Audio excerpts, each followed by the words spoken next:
We gather round for the halftime chat. Old friends cracking jokes and talking stats. From life's little games to the greatest plays. Love and the stories from the old glory days. With Philly's heart and Coach Edd's cheer, we break it down every moment, dear. Life is a team and we've got the plan. Sports, love, and laughter, that's who we am.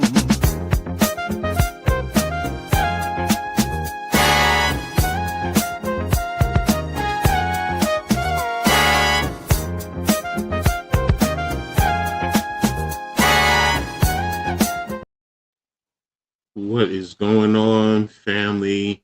How's everyone doing? Thanks, everyone, for being here for episode 27 of the Halftime Coach and Adjustment Show. Coach Edd here with my brother. Philly halftime. All right. And ready to get into this. No Eagles and Giants playing today, so, we're here. Can talk a little bit longer if need be. Plus, I had, college football, long day yesterday. So, but that's pretty much it. So, but my brother, halftime, how you doing, bro? Doing all right. Not bad. It was a bad week. Philadelphia. I hear you. I've had those. Bad week. Trust me, I've had those. Mine wasn't a completely full bad week, but it was tough. So, but to everyone watching, before we dive into it, make sure you guys get in, hit the like button on the Hardcore Sports Network, the Aboriginal Sports Network. I thought I had it there. I forgot the Aboriginal. Let me set that up real quick. Halftime's channel, as well as my channel. Make sure you guys all tap in and hit the like button, subscribe if you haven't already done so, and make sure you guys share out on all social media platforms, man. We really appreciate you guys. It's great having your support. So, and let's get into it. Let's start in the chat. Little G Griffith, I'm a big fan of the Eagles season.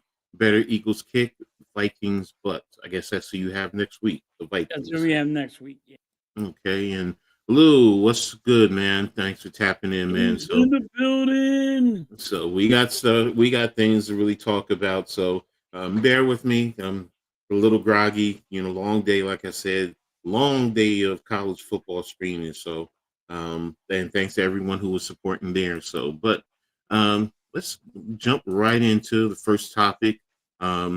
Because the Giants both teams played Sunday and Thursday, so you're kind of getting a little double hit with both teams. First with the Giants losing to the lowly Saints, making Rattler look like he's the second coming of Joe Montana. For those of y'all who don't get the joke, yeah, it's an old joke. So, but yeah, to me it was an extremely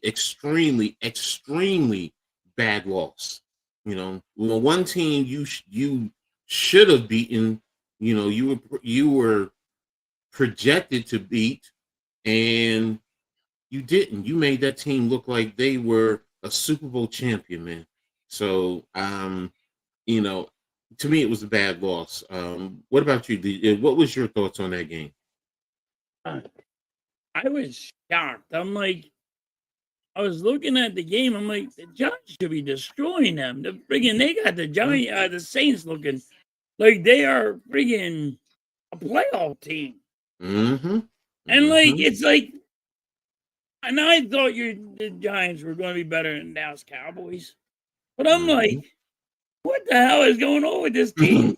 Exactly. I'm glad I was going to bet on them, and I'm glad I didn't. Don't bet on the Giants. Don't bet. They're gonna make you lose your hair. They're gonna make you lose your hair. So, like I said, it was frustrating. It was aggravating. Every Giants fan after that game. I mean, literally, if you had said it was 99.999999% of the fan base is ready to move on. from the head coach and the general manager, yeah, it was to that magnitude, man. Everyone was so. And for me, I've been saying there should have been a change from the start of the season, at the end of last year. So um, I don't know. I mean, I had a talk with a friend, and he was like, "Yeah, but what if?" And he painted a scenario, and I'm like, eh, and he ultimately he said, "You just really don't want Brian Dable here. Brian Dable could probably win the Super Bowl, and you still probably want him going." And I'm like, I don't want to admit I'm wrong with him. I'll admit I'm wrong with everything else, but him. But he. Right. Yeah, but he was right. I just don't want to be wrong about him because Oh, I know how that feeling goes. yeah. So I got a coach. I got a manager like that right now. well, Manages the Phillies. here we'll get into that because the Eagles have lost 2 in a row. To the Broncos, who are right now down to the Jets. They're down to the Jets. The Jets. They at halftime, the Broncos were up 10-6, and the Jets have just now taken the lead 11-10. The Jets of all teams, the Jets. It's his offensive coordinator, coach. Yeah, so he's ass. He really is. He is so bad. He's predictable. Like if I am just a fan, and I know when they're going to run it, what kind of pass they're going to throw. Mm-hmm. It's a guy that played Madden and thought he was really good playing Madden, that he's going to freaking manage this offensive coordinator. He's in there playing a goddamn video game. It drives me crazy the way he plays. What's up, Cade, man? Thanks for being here. Thanks a great job last night with me, rocking with me on the stream on the college zone. So it was a blast. So what's up, Mosley? Thanks for being here, bro, man. So I left. You know what's so funny? To be brutally honest, years ago in minor league semi-pro football, there was this one team that we were going up against, and I'm sitting there. I'm just like, there's no rhyme or reason to the schematics this dude is sending out here, right? So I was confused. When I say we're whooping the crap out of them, we're whooping the crap out of them. Yeah. So and then one of the guys on the team, he's like, "Coach, you don't realize that he's out here running Madden plays." I'm like, "What? Wait, hold. Are you serious?" And then a couple other guys on the team are like, "Yeah," because they had played there. They're like, "Yeah, he's running Madden plays, coach." And I started laughing, and I looked across the field and I yelled to him, "You're running Madden plays in a real football game?" And then one of the referees looked at me, and then he looked across the field, and then people started laughing. And then after the game, he comes up because the guy used to play for me. He's like, "Coach, why you say that? Why you come at me like that?" I'm like, "Because my guys are telling me you're running Madden plays. You didn't learn anything from me playing for me at all. You're gonna run Madden." And then he's like, "But I know you wouldn't be prepared for that because you don't really play Madden." I'm like, "Oh my God." You don't know Madden. Yeah, because he knew I stopped playing Madden because the game. It used to be in tournaments, man, money tournaments, and I think I had one game that I lost in all the tournaments, and everybody used to get mad at me because I play football. Right. I sat down, they would go 5-minute quarters. Sometimes if I got the ball first, I'd eat up the whole first quarter and about a minute and a half of the second quarter. So the guys are all picked. And then I'm like, and I'm going pick on when I go on defense. I'm getting turnovers or whatever. And then they get mad, I'm like, "You guys are stupid." I'm like, "First of all, I'm a football coach. I know how to defend it. Yeah, I know. And I'm like, and it's a computer game, and it's a game, and I played it. I know what it's doing for the most part. And I'm like, "Okay, whatever. So, and he knew. He was like, "Yeah, when it comes to, a Madden, I think I haven't played Madden since 2006. Yeah, I haven't played Madden in a while. Yeah, so it was just because the game. It's like, even guys today, they're like, Coach, you can play it. I mean, it's more advanced. I'm like, no, it's not.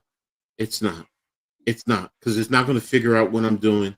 That it doesn't matter. Right. You need a person to really sit down and analyze what I'm doing. So, but Yes. here we go. Let's get back to the But storylines. that's what the Eagles are doing now. The offensive coordinator is playing fucking Madden. Because, Coach, when we played the Rams, you know how many times we ran the ball? 8. Whole Are you game. 8. serious? Not lying. Wow. Saquon Barkley ran it 5 times, and Dillard ran it 3. Yeah. Whoa. Wait a minute. I mean, 8. that's. I mean. 8. Mm, 8. mm. Passed the ball the whole time. Let And me. then we played the Giants. Mm-hmm. Saquon Barkley running all over you. Start the game. Yep, I remember. What happened? We Mm-hmm. stopped running the football. Mm-hmm. Well, Everybody knows. You know this. I know this. You run the ball, opens up the pass. Thank you. That's basic. It is common sense. It's been like that since football became football. And we don't do it. That's why I said this guy plays Madden. He wants to throw the ball more than run the ball. No, you're right. I understand. I understand where you're going. Yeah, it's that is frustrating. I mean, because when Saquon right off the bat started running the ball against us, I'm like, okay, it's going to be a long night. Many Giants fans said that Philly's going to come in. They're going to run the ball on us all night because that's one of our weaknesses, defending the run. And I know we have bad defensive backs. Don't get me wrong. I know we do. But you bring this one of the strengths of the Giants into play, which is the pass rush. Yeah. So, I mean, didn't you sack us 5 times? I think it was something like that. 4 or 5 times. Jalen Hurts holds onto the ball too much. If you watch him, he holds onto the ball way too much. Let me see. And then you have friggin' he never leads a receiver on a pass. It's always behind him. Like the wide receivers we have had to reach behind him all the fucking time. Can you lead our receivers on a run? If we're running a slant, throw that ball in front of them. Let him go get it and catch it, and then he still is on stride, not missing a beat. If he had to go faster, guess what? He stays at the same speed he was already going. Now, Jalen Hurts, he throws it behind him all the time. Driving me crazy. I'm like, watch this. It's going to be an interception. Threw it right behind him, and there was a pick. You might as well say it was a pick 6. I was like, if it wasn't Saquon Barkley catching him, but it was awful. But it's the offensive coordinator that is the biggest problem. He's got to go. I mean, I get you, and I'm trying to find this stat. Here's the stats from that game. This UX. Jalen Hurts was sacked 3 times in that game. So, what's up, David? Thanks for tapping in, brother. Appreciate you. So, yeah, you could take a look at it. Yeah, I mean, matter of fact, here, let's take a look at this the stats from that game too. So, I mean, while you were watching it, what was your thoughts? I mean, did you get to the point that you were ready to, like me, a couple of times, wanting to throw my something at my TV? Nah, I kept on shooting the finger to the goddamn offensive coordinator every time they showed him. Like, fuck you jerk off. Because you want to think you're playing Madden? Everybody is like, oh, AJ Brown's getting traded. People need to stop this, by the way, because it don't make any sense. You can't trade A.J. Brown.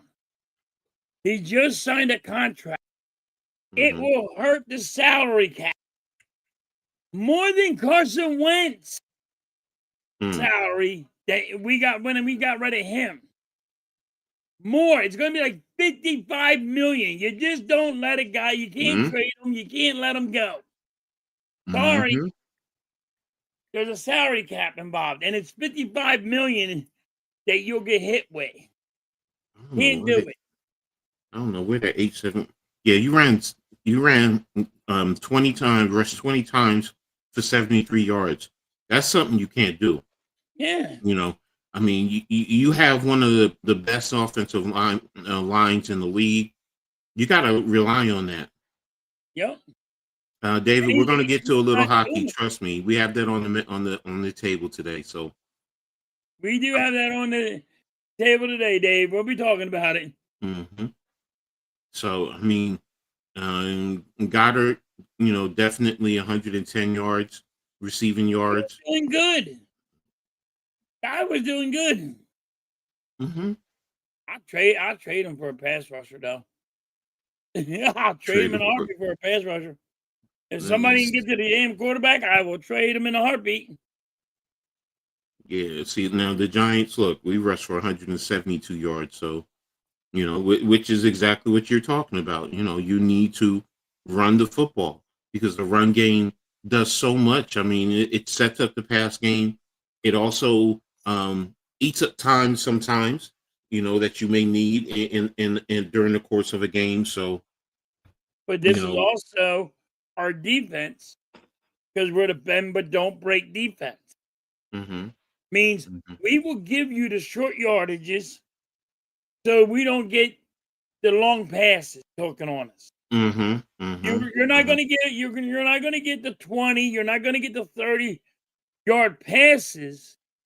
You're going to get the 10. If I'm giving you 10 yards, that's a first down. I hate the bend but don't break defense. Did they prove me wrong? Yeah, I guess so, because we won a Super Bowl with it. But I still hate it. It just stupid shit. But look, if we don't get our offensive coordinator, it's going to be bad. Do you think that it would be cause for? Do you think it will, keeping your offensive coordinator can set a trend where the team starts to spiral and go in the wrong direction instead of being one of the top teams in the league? If we don't get rid of our offensive coordinator? Yes. Because what happens? Negativity comes in. You're going to make Saquon Barkley be pissed off. You're going to get Jalen Hurts pissed off. You're going to get Lane Johnson mad. You're going to get the offensive line mad. They're like, what are we doing here? We're not running the ball. Even Lane Johnson's saying, putting our offensive coordinator on check. We are the best offensive line, and you're not running the ball. And when you run the ball, you're running up the middle. Run on the sides. Give him my side. I'm taking them guys out. Nobody can stop me. I'll run right next to him. Like, it's crazy how they do it. It's a guy playing Madden. It really is a jerk off playing Madden that thinks he knows what he's doing. What about? I mean, what level of culpability do you put on Sirianni? I got to put a lot on him because he's the one that went with this guy. He's like, oh well, he's gonna learn as he's doing it. What do you mean? This is football. Coach, do you just put anybody in there and say, hey, learn as you go? No, not learn as you go. You train him underneath you. Yes. And when he's ready, you put him out there. So if you're the offensive coordinator, you're going to say, all right, I'm going to make this guy listen to me and follow me for a couple of years. And he's going to groom underneath me. Not here. Learn as you go, buddy. Just get in there. It doesn't work. It just don't. And it happened a couple of times with the Eagles.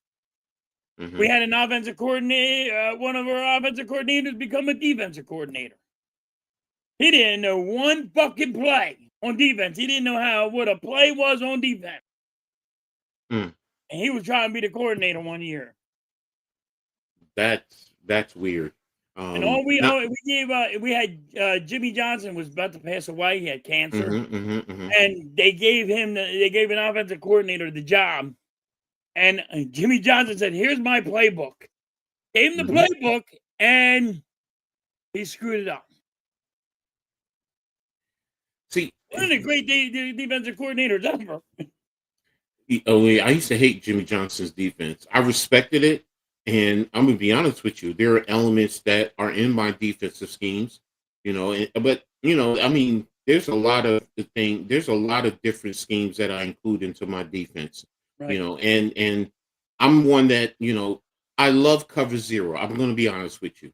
But I also know not to run cover zero, all game long. You have to mix it up. You have to run too high. You have to go single high, go quarters, give them a read. You send the blitz on occasion. You want to overload one side. You want to move your line. So there's different ways to do it. So, and Jimmy Johnson, God rest his soul, was one of the best ones. He definitely was. So he was a great one. Like his mindset was unreal. What's up, Mrs. Halftime? I appreciate you. Yeah, it's a big test going up into Denver next week. But we'll see. Denver's defense is a tough one. They definitely are a tough one, but the Jets are giving them a go. The Jets are winning by 11-10. I'm going to be honest. Remember, I always tell you the Eagles always lose a game that they're supposed to win. Yeah, you have said that. It's every year. Now, we were supposed to win against the damn Giants. We were supposed to spank y'all. Yeah, no one expected this loss the way we lost. Yeah. You guys spanked the shit out of us. It was like, oh my God, what am I watching? Yeah.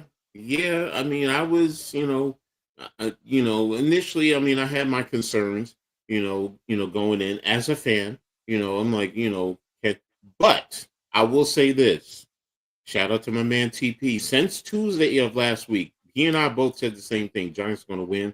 I kept saying all week, we're going to be grilling some. I would say we're going eagle hunting season. We're going to grill some eagles. I got the barbecue sauce ready. My brother was talking trash to me, so I'm talking trash back. That's really what got me going early in the week. So he's like, you ready for this ass whooping? And I'm like, man, happens all the time. Eagles are supposed to win a game and always come out with a loss. But you don't think you're going to win. You got this in the bag. You know what? That's every team, though. When you really think about it, look at the Giants. What did I just say earlier? It's every team. Yeah, I mean, and for the Giants now, it's a great win. You guys, and then you lost. I don't know, because on the same token, Brian Day will piss me off in that game.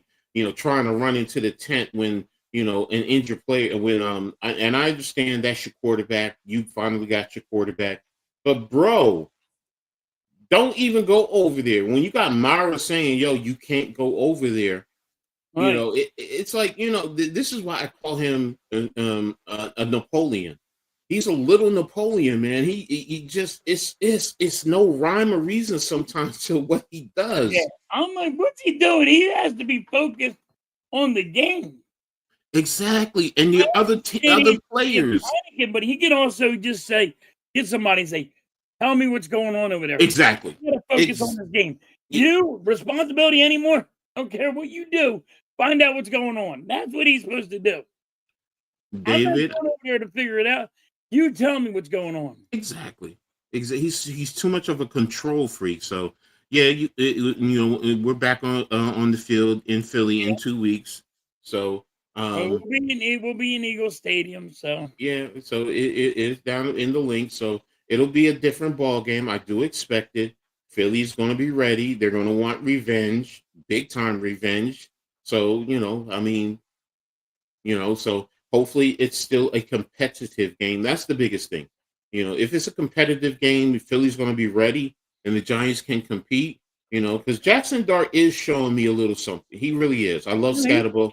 He's a good quarterback. Yeah, no, I mean, It's going to take him a little bit because, his offensive line, his wide receivers, he's got to find some kind of, stuff, but he's all right.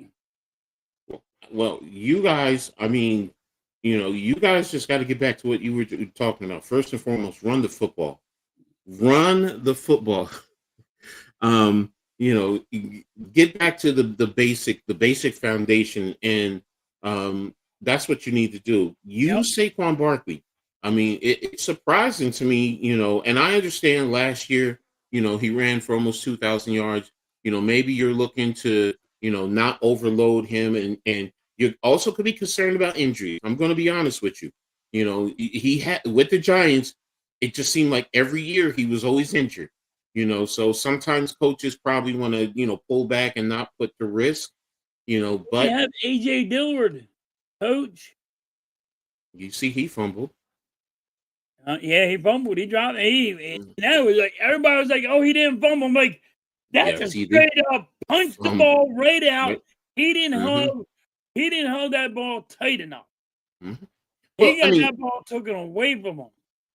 But for turnovers are a big factor. I mean, that's one of the reasons why the Giants lost against the Saints. 5 turnovers. If you don't turn those balls over, the football over, and with the Giants that game, they fumbled while they were going in for scoring opportunities. It changes the whole dynamic of the game. So same thing with you guys, and that turnover that Hurts threw on the interception. You guys were going for at least a field goal, Yeah. And he threw it was like what on the 15-yard line. He threw right there. Like I'm like, oh my God, this is gonna be picked. I'm like, I started panicking. I'm like, you can't believe this. And then you guys took it to the 20. If it wasn't for Saquon Barkley, it would have been a pick 6. Yeah. So I will say this because initially I thought, okay, great defense, great. And then when I saw the breakdowns, I'm like, bro, when I'm looking at it, I'm like, before the snap, the first thing I said is when I looked at the defensive formation by the Giants weren't single high. They were. You could tell it was cover 0. I said point blank, if AJ Brown is not running some type of a post or a quick slant, and you don't throw it to him, y'all are crazy. I mean, even if you wanted to go to Goddard, because Goddard was in this hook zone, and you could dump it off to him, but to throw that deep out, you allow the undercut and return. So I was just like totally amazed. And I forgot who. Emmanuel Acho broke it down. He said, Hurts did not play a great game. There were so many missed opportunities that that were there for you guys, and that's why I say the next game, you guys are going to clean that up. You're going to clean that up. I figure we should clean it up, but I mean, like I said, AJ Brown. I mean, like AJ Brown's getting mad. He's not getting mad at Jalen Hurts. Mm-hmm. You know who's getting mad at the offensive coordinator? He said, "What is this bullshit? We're not running the ball. We're not being the team that we were last year." Mm-hmm. Mm-hmm. He deserves to be mad. Everybody in that locker room should be fucking mad. Mm-hmm. I respect AJ Brown for that.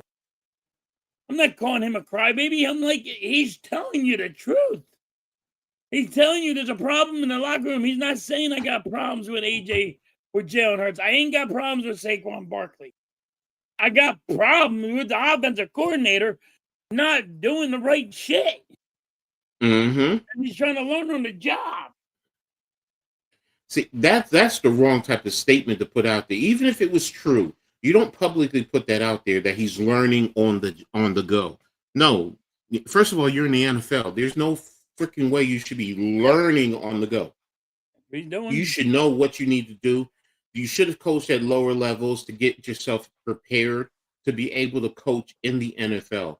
I can tell you right now, if somebody came to me, it's still going to take me a year, maybe 2, to get acclimated, maybe to the speed. There's more schemes and things that you're going to put in. But I also know most of the stuff that they do in the NFL is already in my playbook. You know, a lot of my guys used to look at me like, Coach, are you crazy? You got a damn NFL playbook. Most of it, we don't have the time to do. I'm like, you don't need all the time. But I mean, my defensive playbook, it's about this thing. Right. You know, my offensive playbook, it's a little bit more intense, but but again, there's checkoffs and so. But again, my point being, if somebody came to me, I'd be ready for it. Now, Right. is it going to take me a time to get acclimated? Of course. Right. And that's what I would have expected from this coordinator. But to learn on the go, that's the wrong thing to say and put out there public, because now you look like a fool. Like, you hire somebody who doesn't know how to be an offensive coordinator, because that's what it sounds like you're saying to me. Well, that's what He's it is. It really is. He didn't get enough time because every year Jalen Hurts got to have a new offensive coordinator. He has never had an offensive coordinator there 2 times. Like in the second year. didn't Kellen Every Moore, year he has a new offensive coordinator. wasn't Kellen Moore there for 2 years?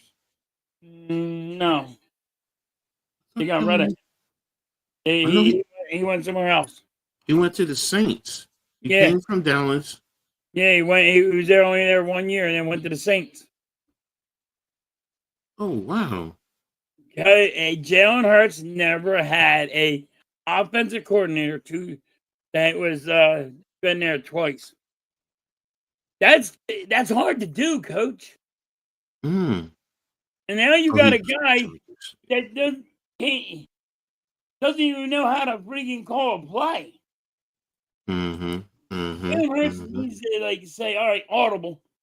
Fuck that play. You know what I mean? How do you do that? When you go back, you got to say, all right, this is what I seen. This is why I called the audible. Your play wasn't going to work, so I called an audible. You know what I mean? You got to have a reason. Or you got to listen to the offensive coordinator. No, you're not, because, I didn't like that play. It don't work that way. You got to listen to your boss. Yeah, it looks like a lot of it was 1 year. So, Yeah. what's up, Chad? Thanks for tapping in. Yeah, you're right. But clap, clap, smack, smack. So there you go. Hey. So Jalen freaking butt hurts. Jalen, middle. Dad's got to go because there's no more Phillies. But yeah, there we have it. I mean, the NFL talk. So again, like I said, they're in the fourth quarter right now, with the Jets in Denver, still the same score. The Jets are gonna beat Denver. You gotta be fucking kidding me. The Jets are 0-5 right now too, and you let them win? Yeah. And now I know they're overseas. I get it. They're in England. Yeah, but that's Jolly old England. That really don't mean that much. I know. You're still you're gonna lose to an 0-5 team. Yeah, I know. Oh, I don't have it on, Chad. Sorry. So, yeah, this is going to be interesting. It's going to be interesting. No Giants or Eagles on today, so you can kind of, which is one of the reasons why we could do this a little bit longer if need be. But don't have to rush for anything, which is part of what we're getting into next. A little baseball talk. Oh gosh. Yeah, we both are the same way, man. The Yankees losing to Toronto. I mean, Toronto bitch smacked the Yankees. I'm sorry. They bitch smacked them. So, and a lot of fans are like me, and they're tired of the bullshit. They're tired of it. I can't say that. Phillies are like the Yankees. Yeah. You gotta be able to play small ball. I'm sorry. Home runs ain't gonna win you. You take you to the goddamn. We were just talking about that yesterday too. We said it. We're like, no teams in baseball really play small ball, or not a lot of teams play small ball. Everybody wants to hit home runs or throw 100-mile-an-hour. what happened to the different speeds in the pitches? Not only, and painting the corners with Yep. your pitches, and going up, down, inside, outside. I mean, Atlanta, when they had whatchamacallit, and he was a master of it. And he barely threw 90 miles an hour, and he's Yep. striking out people. And it's like, now everyone wants to, analytics, and the analytics say this and the analytics say that. That's the biggest thing with the Yankees. And I read an article where they were like, well, Aaron Boone isn't the one pulling the strings. He's the puppet, and it's Brian Cashman. Well, yeah, okay, we all know that, and that's why I say they both need to go. But I know Brian Cashman is not going to go anywhere because Steinbrenner, that's his. It's like his, his. I'm not going to say that. I'm going to keep it clean. He's his right hand man. He has carte blanche because he's been there so long. But as the general manager, you know how many World Series he's won, and he's been there damn near 20 years as a general manager. 2. One. I was giving him more. He's only won 1. And that was yes. This analytics, I understand the point of analytics. I'm not saying you take analytics out completely, because they teach analytics in college. You use it as the Bible. Yes, that's my point. It's not the end all be all. This is by heart, man. This is set in stone. This is how you run this. Exactly. And look, sometimes you don't know if a player is off today. He woke up, or he woke up sore, and whatever the case may be. So he's going to be a little rigid and stiff. So you need to be able to make adjustments as you go. And that happens. That's why, in football, yes, there's analytics, there's statistics, but there's also, how's the fucking game going? That's why you make adjustments. Yep. And you don't see that, especially with the Yankees, man. I mean, I really feel the Yankees need to make a change. I don't think they are, but I really want them to make that change. This is why I love baseball. Baseball is a chess match. Exactly.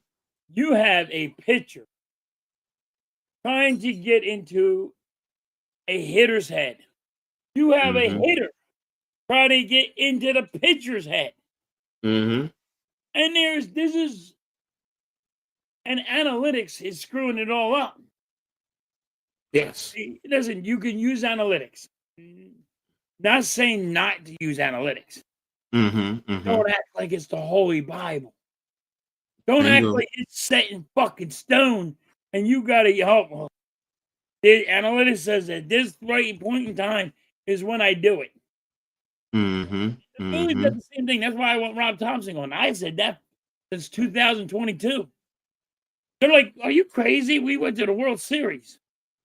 He rides the guy's coattail. But he cannot manage. You guys got the same problem. You don't know when you guys, manager, don't know when to pull a pitcher, when he needs to or not. When to use that pitcher, how to use that pitcher. Exactly. Because analytics tells him something different. It really does, and it to me, it just really it's ruining the game. It really is ruining the game for me, because I just it's like, oh my gosh, I get it. It just makes you more predictable, like you said. It's a chess match. Sometimes you want to hit them with the unexpected. There's the routine, but then now you have to prepare, and you want to sit here and you want to be able to say, okay, now I can't just sit here and say he's going to do this, because look, you might do this. Now if he can do that, then it changes the whole thing. And I want to get someone in those Sheldon Cooper moments where you throw something at them and it shocks them, and it's like, wait a minute, they're confused. Right. Now, I've seen the Yankees do this too. And hit a fucking bunt. Can't fucking bunt. Wanna know why? Because you don't practice it. because you're trying to hit the long ball. Mm-hmm. And I watched even the Yankees do it. I watch a lot of teams do it. They can't bunt. They don't know how. And then you got the players that don't know how to run the bases on a bunt. Mm-hmm. Castellanos fucking wanted him with a baseball bat in his head. Like, yo, dude, Mm-hmm. you were supposed to go halfway between second and third. You weren't supposed to run the third. You were supposed to try to get the guy to throw it to first. If that guy gets out, then you go to third. But you're Mm-hmm. supposed to run back to second to get the guy. If the guy gets safe on first, then you run back to second. Mm-hmm. It's not that hard. Why do they make it so complicated? And it's analytics. Yeah, exactly. I watch the Yankees. I'm like, I feel so bad because the Yankees can't bunt either. Mm-hmm. They damn sure can't bunt. So, and that's what's extremely frustrating. When I sit back and I watch baseball like this, it's like, and here's the other thing, which is the second part. You're wasting a talent like Aaron Judge. Yep. You're really wasting away a talent like him. So, there's no way in the world, with a lot of the performances that the Yankees are doing, they should be, and they had one of the better records in the American League, but you go up against Toronto and you look like you ain't jack. And I'm telling you right now, I don't think Toronto is all that. They're not a dominant team. They're a very good team. They're a good team. And they have the hitters. They're beatable. Yes. Now, do they have good pitching and do they have their flaws? Yes, just like any other team. Yeah. But the way the Yankees played them, it's just like, Toronto is your daddy. Yeah. But And also, Denver's. see, Aaron Judge. Mm-hmm. Let everybody know that dude's a good small ball hitter. Wanna know why? He's a placement hitter. Mm-hmm. Tell him you want him to place it on right field, right the baseline. And that's where he's going to aim that ball. I'm going to place it wherever I want it. If he wants to hit a home run, he can hit a home run. But if you're like, all right, I got a man on second. Listen, Aaron, all I need is you to hit it down left field line. And guess where they're going? Boom, left field, fine. And it's going to be he'll be on base. But not because everybody wants to hit the long ball. Because everybody gets excited about the home run. Mm-hmm. You know what? I'd rather have 2 runs. You know what I mean? Mm-hmm. And guys, still a guy on base with no outs. Then you guys trying to have a freaking go for a home run and you're out. Mm-hmm. Mm-hmm. And then you have a sacrifice fly and they got to run back to tag the base because nobody sits there on second or first or third or whatever and go, yeah, I wasn't paying attention to that. Mm-hmm. Yankees do it too. I'm like, yeah, everybody does it. I'm like, it's a sacrifice fly. Oh, that guy got his tag back because he wasn't paying attention. Analytics says just run. Of all baseball, I mean, like it really takes the enjoyment out of baseball. Dang. Yeah, sports today because most fans see like two old farts like us. We're old school, but we appreciate the way the game used to be played, the strategy. Now everyone wants entertainment value, and I get the entertainment value. I get it. You pay your money, you want to be entertained. All right, I understand the logic. But there's always strategy to it. It doesn't matter what it is. I mean, even if you're watching a movie, sometimes there's a storyline that is built up. Yes, there are parts that is going to be like, oh, this is boring until you get to the climactic part, which really draws you in, which makes you say, oh, this was a great movie, or going to a play, this was a great play. Same thing in sports. Sometimes you have a game that's like the Jets and the Broncos. It's a low scoring game. But to an old fool Good like me, defensive game. that's exactly what I'm looking at. I'm saying, okay, two great defenses. They're really going at it. They're controlling the offenses. We're in a day and age where everyone, it's the quarterback. It's the quarterback. It's the quarterback. You need a quarterback to be a winning team. I'm not saying the quarterback that you don't need a quarterback. Your defense wins championships. Football is a team sport. It's Yep. dependent on every player on that team, period. Yep. Case closed. You need the defense to help the offense. You need special teams to help the defense. You need everyone. You need the coaches to help the players. You need the players to help the coaches. Yep. You know how many times as a coach I've talked about to my guys coming to the sideline, I say to them, what do you see out there? Tell me what you're seeing. Coach, this guy in this situation, he's doing this, he's lining up this. I'm watching his feet, I'm watching that. So now that tells me, okay, this is what I need to call to set him up. So it's a team sport.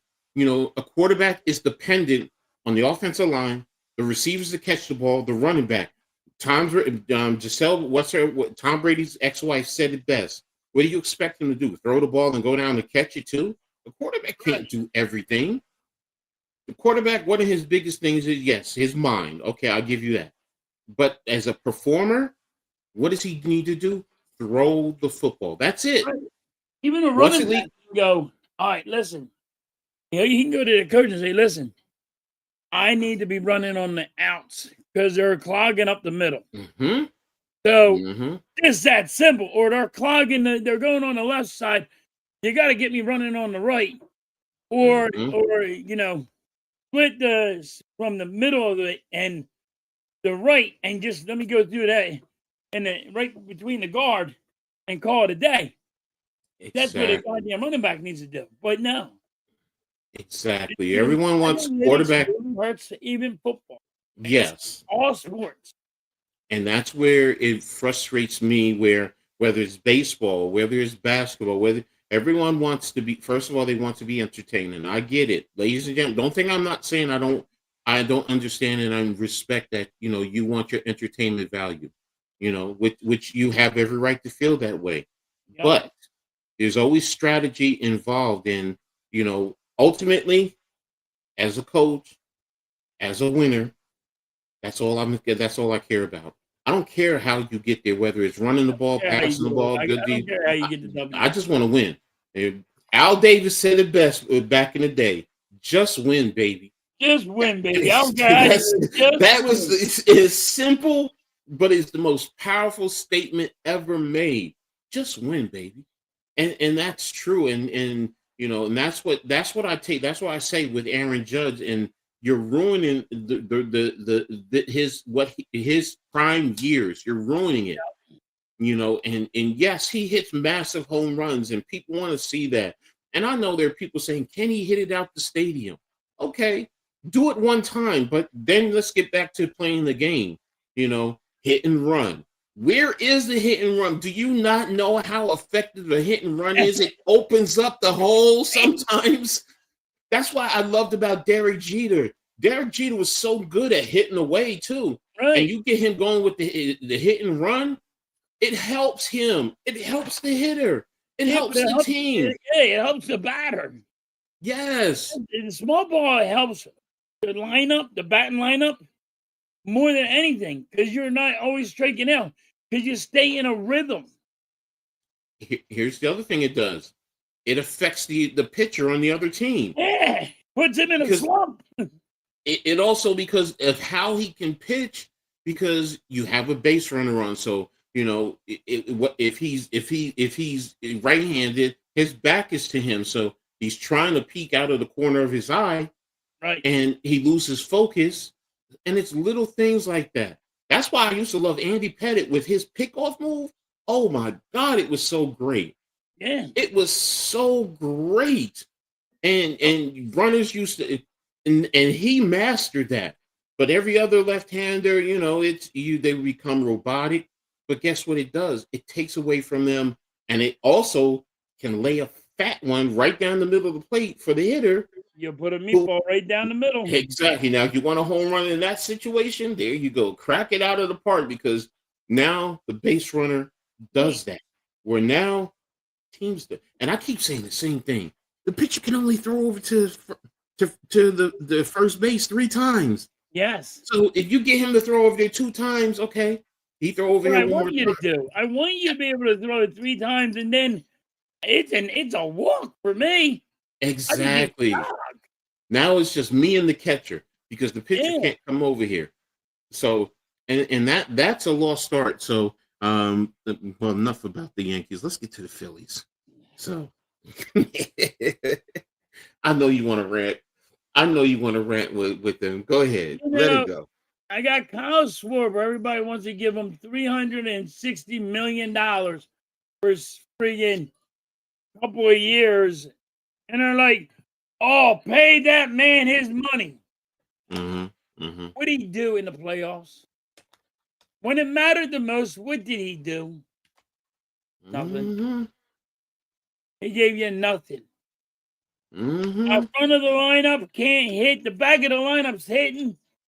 The worst guys are hitting, Coach. You got Bryce Harper making $300 million. You got friggin' Turner making $250 million, and they're not hitting. You got Schwarber. You want to give him all the money in the world because he made 56 home runs. There's people out there saying he's better than Babe Ruth. A legend. He's better than a legend. He had 56 home runs, couldn't give you nothing in the playoffs. Mind boggles. And then I got a stupid ass pitcher that had a brain fart that cost us in the playoffs. In extra innings, 11th inning, and he just had a brain fart. JT's even pointing, the catcher's pointing to first, and he just had a brain fart. Thanks, Rob. Not knowing how to use your pitcher. This is analytics telling you I need a right-hander here because there's a lefty there. Thank you, Rob. You screwed us. You really did. Why he needs to go. And everybody's like, oh, we're not going to be one and done. What are you talking about? We got the second best record in baseball. One and done. Told you. I said this You did say it. Of the year. But I coach beginning of the year. Yes, you did. One and done. Guess what? We had the best record the year before. We had the best record in baseball by like 7 or 10. We blew everybody out. One and done. Got beat by the Mets. I'm just telling you. People are like, oh, you're just negative. Not negative. Telling you the truth. Telling you what this team is. And that's it. I'm only going to tell you what the old guy sees. I know baseball. It's easy. This analytics is hurting you. You got we got to get rid of our manager. That dude got to go. Our hitting coach. Our hitting coach can't help us hit. There's only a couple of ways to friggin' get somebody out of a goddamn slump. And we can't do it. Victor says maybe you should let the Phillies pitchers hit. They could have did better, maybe. No, Vic. No, we had that too.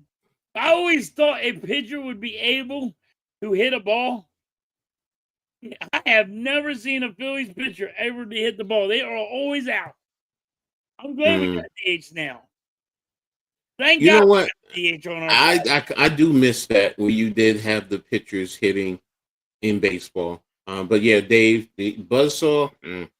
I'm not going to give Toronto buzzsaw that they're that great. There's things the Yankees did that really just, I'd take Cashman and Boone and just line them up and just smack them back and forth in their face because that's how I feel. But getting back to the pitcher hitting, I just like that strategy. That's what's missing. I like the strategy with it. I love the strategy.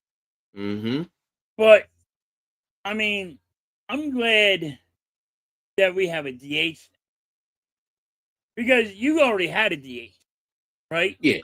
So, it's different for us. Yeah, We of never course. had that. Like, we only had it when we had it. Like, if we would go to your, you know, Exactly, in American League home if we went stadium. on your, we went to your stadium, we could do it. It's like, Yeah. whoa, hold on, that's an out. When a pitcher is on there, it's an automatic out. Why would I want that? See, it wasn't always, man, But because that's no, what I'm you're right. saying. It wasn't always that. Mostly, yes. Pitcher, but like, all right, he's throwing me a curveball. I know what Mm-hmm. this guy's going to throw me because I'm a goddamn pitcher. Mm-hmm. Not no more. They're not. They don't focus like that. Back in the day, it Mm-hmm. was different. You know what I mean? Back in the And day, it was different. Dave says, I hate when managers pull a starter when he's pitching great, then the reliever. Yes, man. Yeah, Yes. That's the analytics, man. that's That's the analytics. bull. Analytics tell you got to pull him in the sixth. Analytics tell you got to pull this guy in the seventh. After XYZ amount of pitches, you got to pull Nope. him. No, how is he pitching? Oh, you don't want to blow out his arm.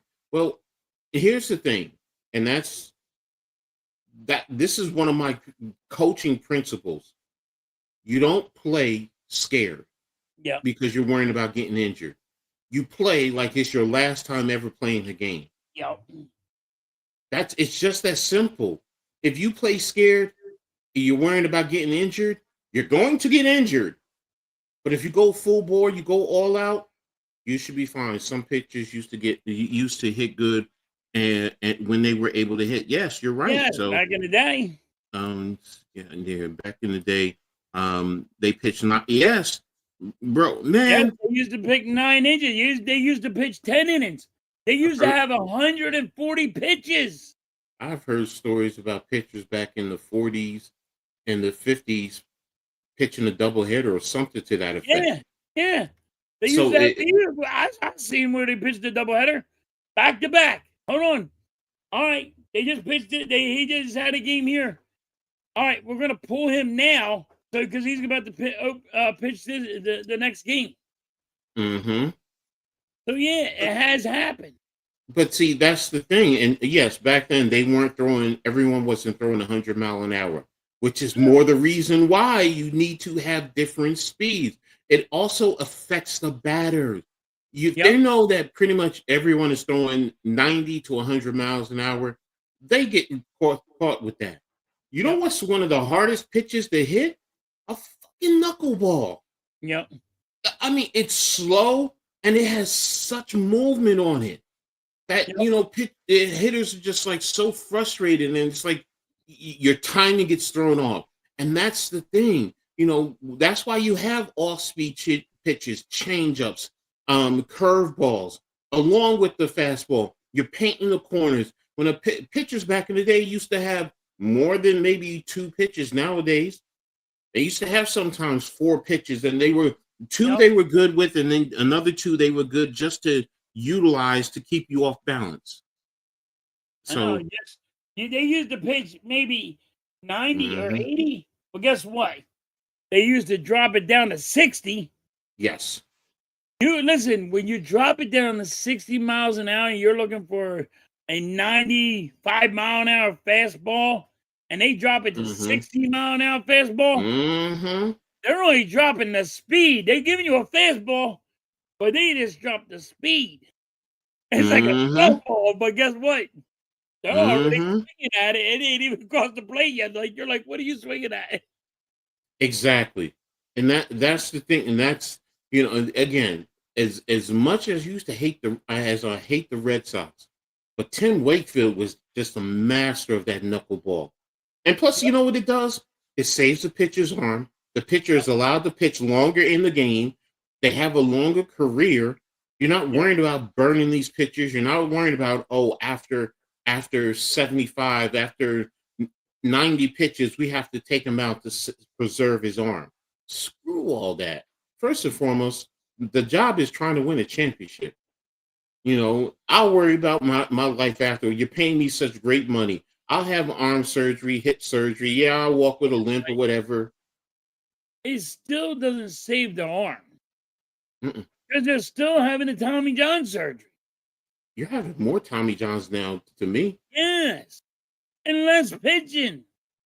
Mm-hmm. It's because you're trying to not use his arm as much as he could be using his arm. Mm-hmm. But I mean, Mm-hmm. everybody's like, "Oh, we're gonna do it this way to save their arm so they don't have Tommy John surgery." David, you're so right.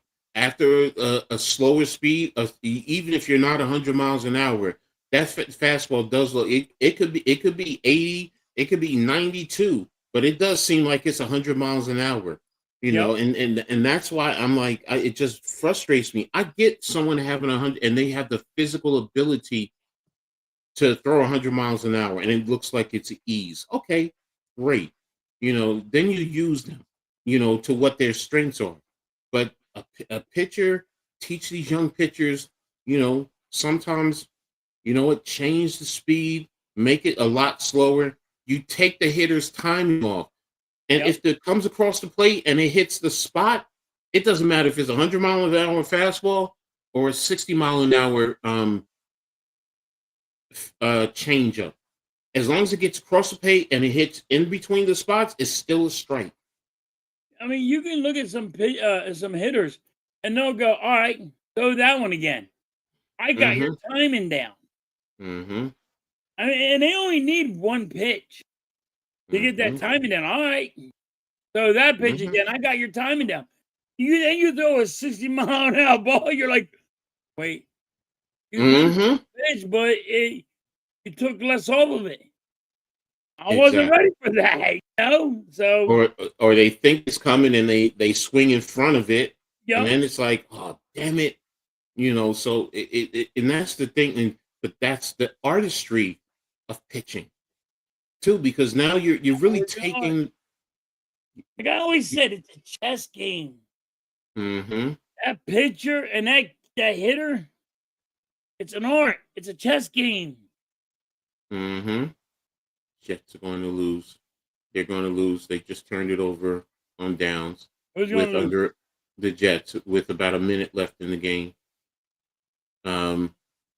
Yeah, the Denver's up 13-11, and it's like 50 seconds left in the game. Oh, So, so they're yeah, going to lose. Mariano was the best with his location, man. Man, was he? Yeah. And that's the thing. He It's sucks as an announcer, but he was a good pitcher. exactly, you know. But he also, because I remember him when he first came in, and you had John Wetland in front of him. He Yep. was old. He was a little erratic. He had to learn how to pitch. And Right. when he finally did, he mastered. But he still gave you some of the other pitches just to keep you off balance, so you don't just sit here and say he only has two pitches. It's either this pitch or that pitch. Coach, I seen like I watched a couple of Yankee games, and your manager did the same thing my manager did. Your pitcher gets bases loaded, Mm-hmm. no outs, Mm-hmm. and Mm-hmm. they pull them. Mm-hmm. Okay, now I watched this on yours too. How do you feel about that?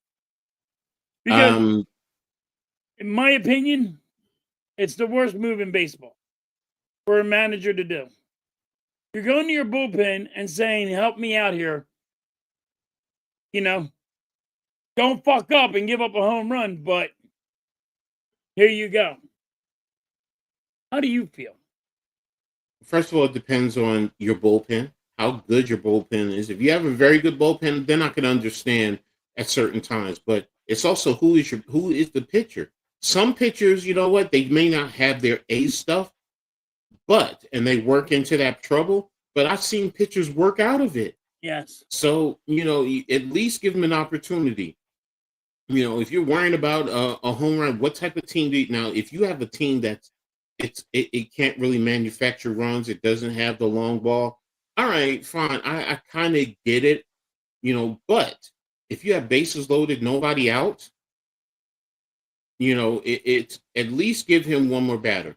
You know, you might say, well, he might give up, you know, multiple runs. Okay, I get it. You know, but let's see. And again, who is that pitcher? How much trust do you have? Because that's what you're telling me. You really don't trust that pitcher Yeah. in those situations.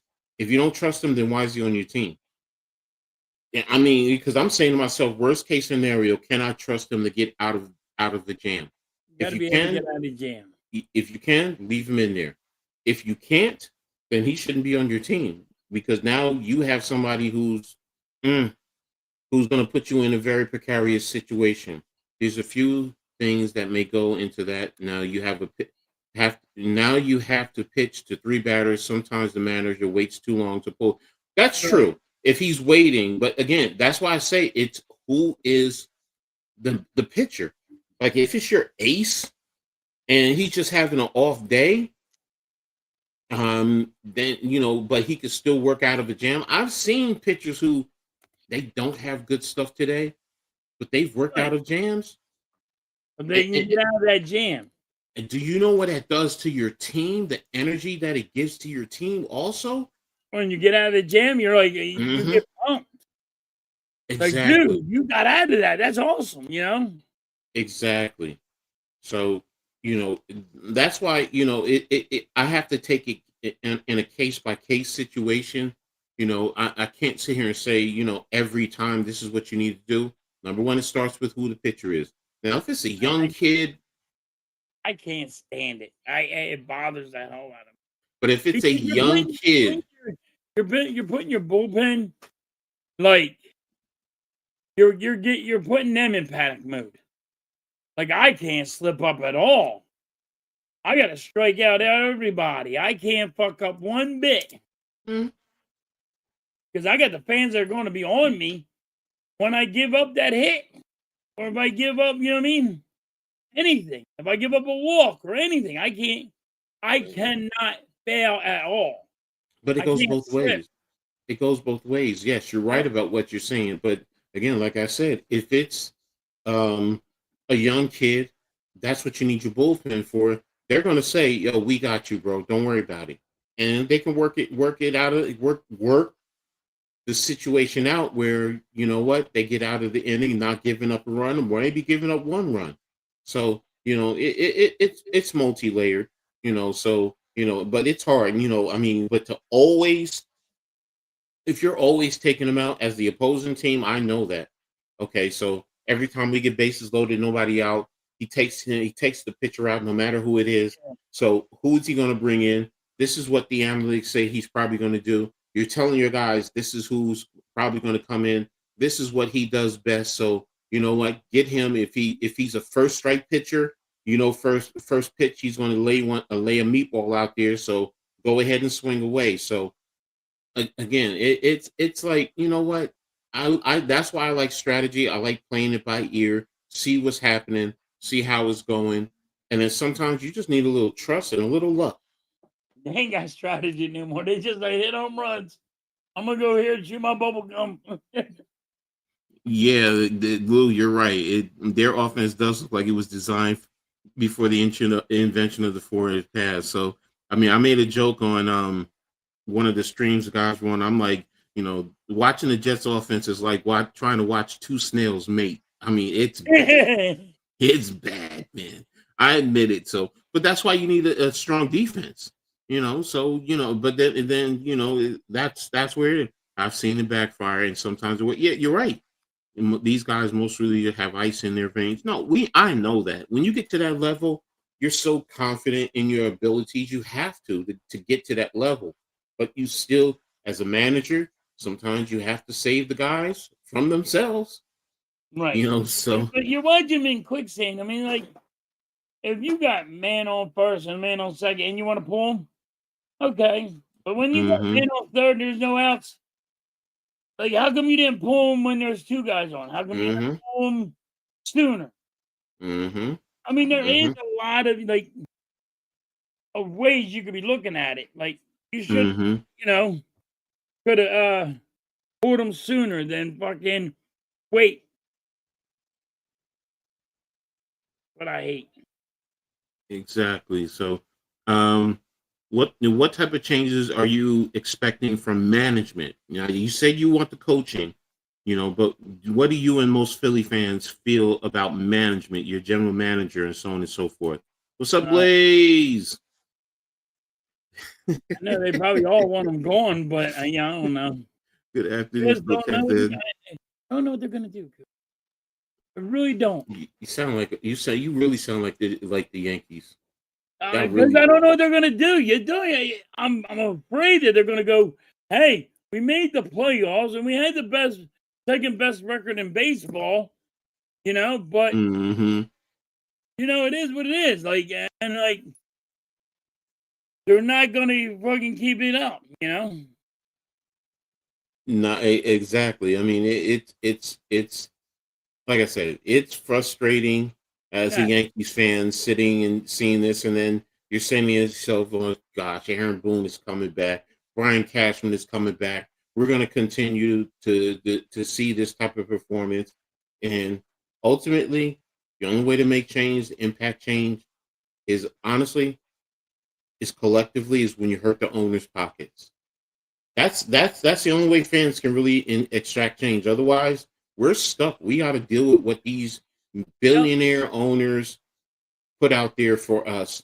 And again, like I said, it's about our entertainment. So, and so it's just sorry, Mike. Don't be mad because I like having fun with halftime and the tush pushies. Mm. It's all in fun. So y'all two are really going at each other. Wow. Yeah, yeah, please, y'all have fun with this. We have fun. Hey, at least your Phillies made the postseason. You could be a Pirates fan like me. Okay. And I'm not mad, Blaze. I know you do. So, oh, okay. Mm. So I back up. I stand corrected. I apologize. So there's no heated argument. Yeah. Um, but yeah, I mean, I get where you're going, Blaze. Your teams make the playoffs, but then there becomes a level of expectation that as a Yankees fan, yeah, we have the most World Series. So I've had fans say, "Yo, you've won a lot of World Series. Relax." No, I want more. I'm greedy. I want more. What's wrong with that? It's fun with Um, my brothers all the time. Yeah, Blaze, love having talking with you. So steak and potatoes. Okay, okay. So, ooh, yellow ball busters. Okay, no problem. Enjoy yourself. So, that's what they all um, like to do. Listen. Mike likes to get me ramped up. Blaze likes to get me ramped up. They like to rant. exactly, exactly. So, but again, yeah, the Jets lost that game. So, more NFL games will be coming on soon for those of you who want to watch. So, um, I know Blaze, your Steelers. I think your Steelers are playing today, right? I know this is you're right. This is a no pause zone. So, It's a no ball um, zone. yeah, 13. You know what? But you know what, Blaze? Like I told halftime earlier, it was a defensive game. For me, I see the beauty in it. But I get it. I love I defensive games. I get it. The average fan, they want touchdowns, they want deep passes, they want explosive plays. Man, not me. I want to see two guys cracking in the trenches, trying to push each other, run the ball up in there, try and move the pile. I love shit like that. How do Like, you adjust to that? I mean, would they like LT anymore, Coach? Would like back in the day? Would like the Giants or would they like the Eagles? Because they had better Mm-hmm. defenses than they had offense. Mm-hmm. Mm-hmm. I Mm-hmm. mean, you Might had Mikey enjoy White food taking a shopping. 200-pound man and throw him into one arm and saying, "I'm going to go get with the quarterback now." This 350-pound man just went that way, Y'all and then you playing had around. LT that was drunk half the time and sleeping and saying, "You let me know what the freaking game's on. I'll just go do my Wait job." a minute. Let me And 3 see. sacks he gets. Did I think I have a video of LT being interviewed. Let me see. Did I save it to my bookmarks? This one would be so hilarious. No, I don't have it. It's probably so far down. And yeah, I don't have it. I mean, LT was a great player. He had his Yeah. issues, but they all had issues back in the day. Oh, see, and I found the Emmanuel Acho. I should share it. I don't know if you saw this one. I'm going to share it with you guys. Oops. You would like this one. Yeah, I can't find the LT one. Oh, yeah, and Adoree. Oh, yeah, thank you guys for taking Adoree Jackson from us. Oh, yeah. He is getting picked on. Can't wait for Red Zone today. Mitch, you probably would have loved rocking with us yesterday. So we were even talking about, sorry about your Michigan Wolverines. So, getting spanked like that by USC. So, yeah, where is it? Share. And X. And volume up. Tell me if How you the can hell hear do it. these two Eagles wide receivers look this pissed off? I'll show you. Jalen Hurts was awful when it mattered most. Awful. This to overthrow to Smitty. 3rd and 6, game on the line. You cannot miss this. You can't, but let me show you exactly how it happened. 3rd and 6 in the National Football League. 3rd and 6 or less, you know it's man-to-man coverage. But even if you don't know it's man-to-man coverage, they show you man. Everybody and their mama showing you that it's man-to-man coverage. But here's what happened. This cornerback right here, he's playing like it's cover 2. Right now, the Giants are in busted coverage. This is a walk-in touchdown. A walk-in touchdown. But get this, viewers at home. Get this. Yo, the pocket's clean. Jalen, with the game in the balance, down by 3. Under no circumstance can you miss that throw, but it gets worse. Now, this was the interception. It's 27-17. Eagles at least get 3. Jalen, at least get 3. Okay, what's the defense in? Well, now the defense is in a zero blitz. What's that mean? The middle of the field is wide open. How do we know they're in a zero blitz? Well, Kevin Patullo actually did something brilliantly. By this quick motion, you see the defender traveling with Smitty. You already know they're in man coverage. But Acho, how you know it's zero? Ain't there a safety deep? Well, think about this for a second. If the deep safety is leaning to the side with the Jahan Dotson and not to the 175 million receiver side, then maybe, just maybe, this safety is playing man-to-man on Goddard. And if this safety is man on Goddard, the middle of the field is wide open. A.J. Brown, inside leverage, no safety in the middle of the field. Jalen, this is 6. You could throw it loft, 6. You could throw it on a dart, 6. It don't matter how you throw it. As long as you would have thrown it, it's 6. Instead, that's nearly a pick 6. And that is how you got $175 million sitting on a bench looking pissed off. There you go. He's right. He's right. And then he also never leads his receivers. Mm-hmm. You see how he threw it behind him? Mm-hmm. Mm-hmm. You could throw it over his head and let him make a basket catch. Even if he threw it over his head and made a basket catch. Exactly. Think about it. If you had Tom Brady back there, Tom Brady would probably just smile and say, "This is easy. This is easy." He'd probably even tell the defense, "Yo, fellas, this is easy. Thank you for this free touchdown." And I've seen quarterbacks. I've coached against quarterbacks who said stuff like that. "Oh, thank you for the easy touchdown," right before the snap. So it's a beautiful thing, and that's what it's like. I feel for y'all Eagles fans. So I'm enjoying it. Don't get me wrong. As a Giants fan, but I feel for y'all. So here's the other one I wanted to share with you guys too. So let me rewind.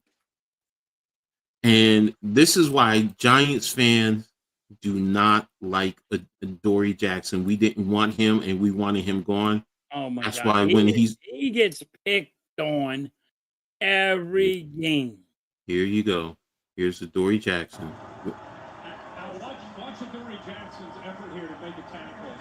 You hate to see that, even from a corner, down at the goal line, just kind of bend over and throw his body. You got to wrap up. Ran over. And by the way, that's the great Warren Sapp pointing that out.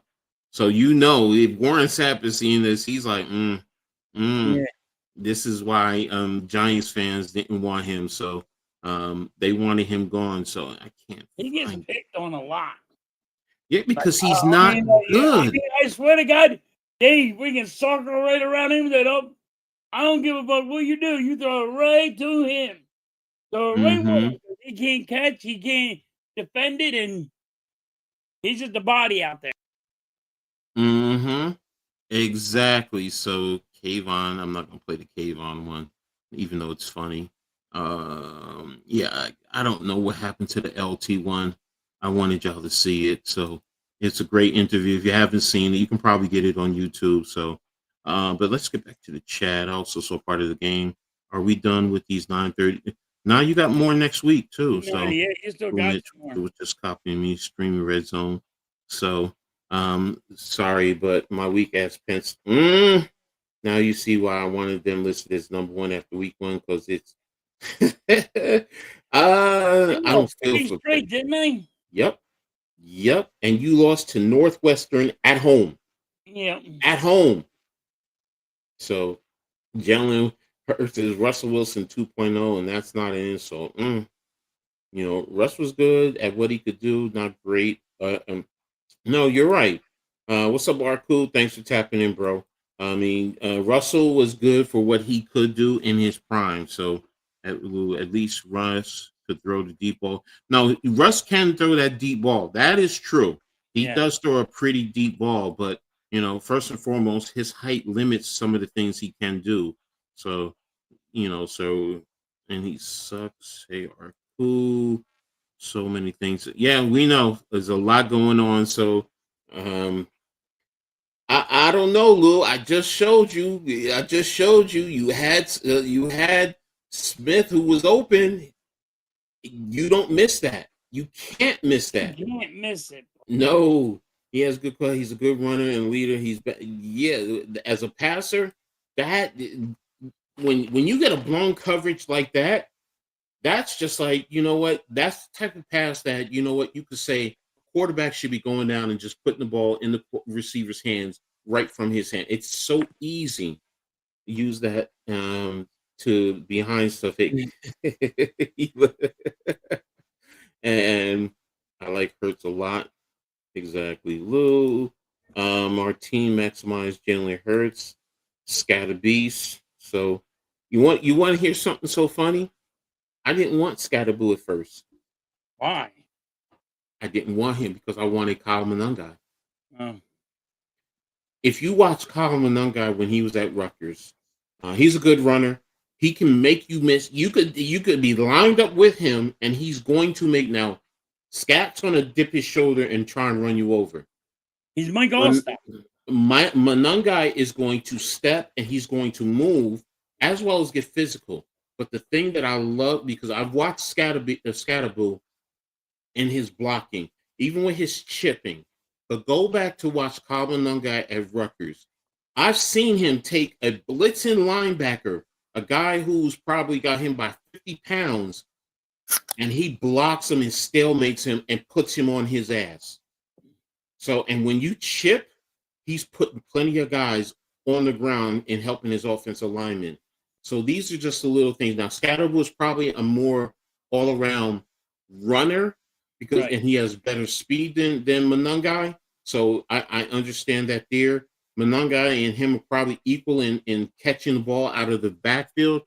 But in terms of the different level of physicality they bring to the table, Scatterboo is definitely a tough one. You keep developing and growing him, he's going to be good. If Philly's in Philly, if you say Hurts is good and not great, people act like you hate the Eagles. Really? Yeah. Yeah, you gotta say Jalen Hurts is like the greatest. Really? So that's a good Tim's.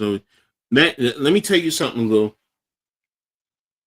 That 51-yard touchdown run, it just baffled my mind. And I believe it was on 4th and 1.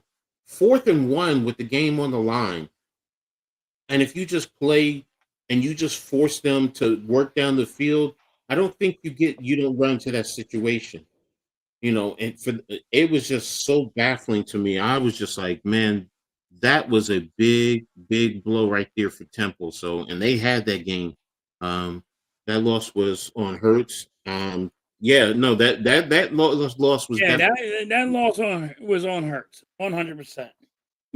But I mean, I don't don't get me wrong, I don't like the offensive coordinator, but yeah. I will say you were right though. You needed to run more because when Barkley literally in the first quarter had 50 some odd yards, I was just like, oh gosh, it's going to be a long day. Here it comes. Here it comes. Barkley might get 200 yards rushing. And I'm thinking that's what you would do. I would say that because then it would force the Giants to play more in the box, which now opens up your passing game. You want to throw more? Run more. Run more. I've been saying, like, if you run the ball more, opens up the pass. Yes. And a wide open receiver you're going to get. Exactly. So, and that's what was like. As a Giants fan, I loved you went away from your bread and butter. I'm like, oh, you don't want to do what you bet you probably would dominate us on. Hey, you want to make it easy, and you want to bring in our strength defensively, our pass rush. Okay. Which is exactly what you. Problem, like we have the offensive coordinator is playing Madden. He just wants to chuck the ball. But that's also with today's game. Like I said earlier, I mean, you and I go back to the days of Walter Payton, Barry Sanders, Emmitt Smith. I mean, when you guys had Walter Montgomery from the Eagles. Yeah. I mean, and I'm not saying you didn't have receivers. I mean, shit, Harold Carmichael was a big ass problem, but the biggest thing was your running game balanced out your offensive passing game. So Barry, when Detroit had Barry Sanders, do you know they had not one, but two receivers that got over 1,200 yards a year? Every year. You know why? Because they just was trying to stop Barry Sanders. Wayne Fox was also a smart head coach. Yeah, he knew how to balance it out. I'm also saying you had two wide receivers wide open because they didn't even care because they were like, gotta stop Barry. Exactly. Which was critical. And that's a lost art in today's football. Yep. Everybody wants the Patrick Mahomes 50-yard throw for the touchdown. They want the high number. They want the high number of scores. No, not me. I'm telling you right now, a game that's 2-0, I could see the beauty in it. Y'all would say 2-0 in a rainy, muddy football field. Everybody is dirty and grimy, and I'm sitting here just loving it. Loving it. Smiling it. Got good Everybody like, oh my God, this game is so boring. Where are you not seeing the art at? Where are you not seeing the tough physical game? Exactly. The defense. Well, look at them. Exactly. They don't do that no more. They want to just they What's want up, Wesley? They want high power offenses. Exactly. So, and like I said earlier, everyone wants to be entertained. Yeah. And I get it. I do get it. Entertaining to me. But for me, that is entertainment. That is definitely entertainment. So I like different types. Yeah, see, different types is fine. And then different matchups. It also forces the coaches to say, okay, we do this well. We don't do this well. They're going to try and attack it. This is how we need to cover it up. This is what we need to do with them. So now it brings in more intrigue to the game. So that's what the NBA used to have, and that's missing. Yeah, you're right.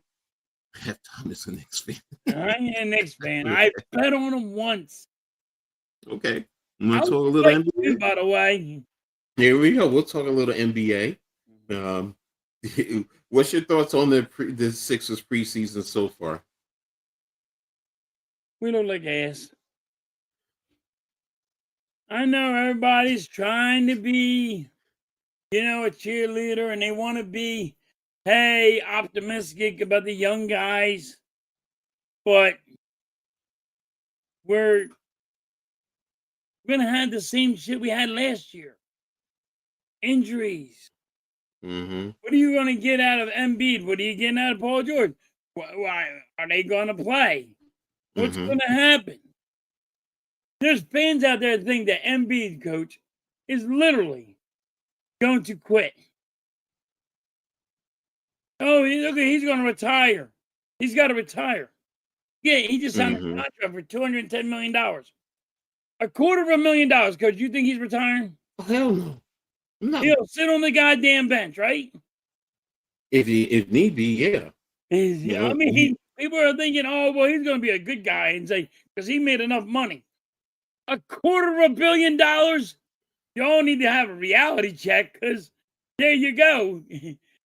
Nobody's retiring if they're going to make $250 million. They're going to work your contract. Say, all right, pay me. I'll sit on the bench. And that's the problem. You don't know you're getting out of Embiid. You don't know you're getting out of Paul George. This team is built around Embiid. And if he ain't there, what do you got from him? You got these young guys, and people think the young guys are going to do it all. So you don't think that Nurse is holding them out?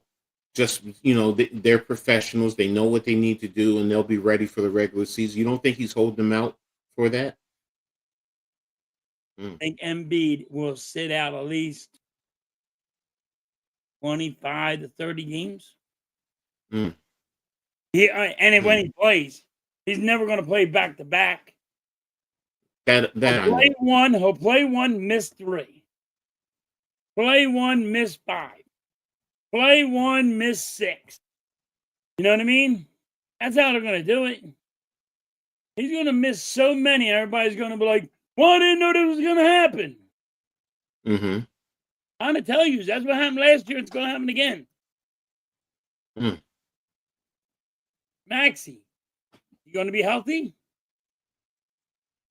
I mean, he only got hurt at the end of the year with a hurt pinky, but we get hurt a lot. More than a lot of other teams do. So, who do you think is going to have the biggest impact for your season? Positively, who's going to have the biggest positive impact for the Sixers this year? It's going to be Maxey. It's all around. Hey, this is going to be all counting on Maxey. They don't need Embiid.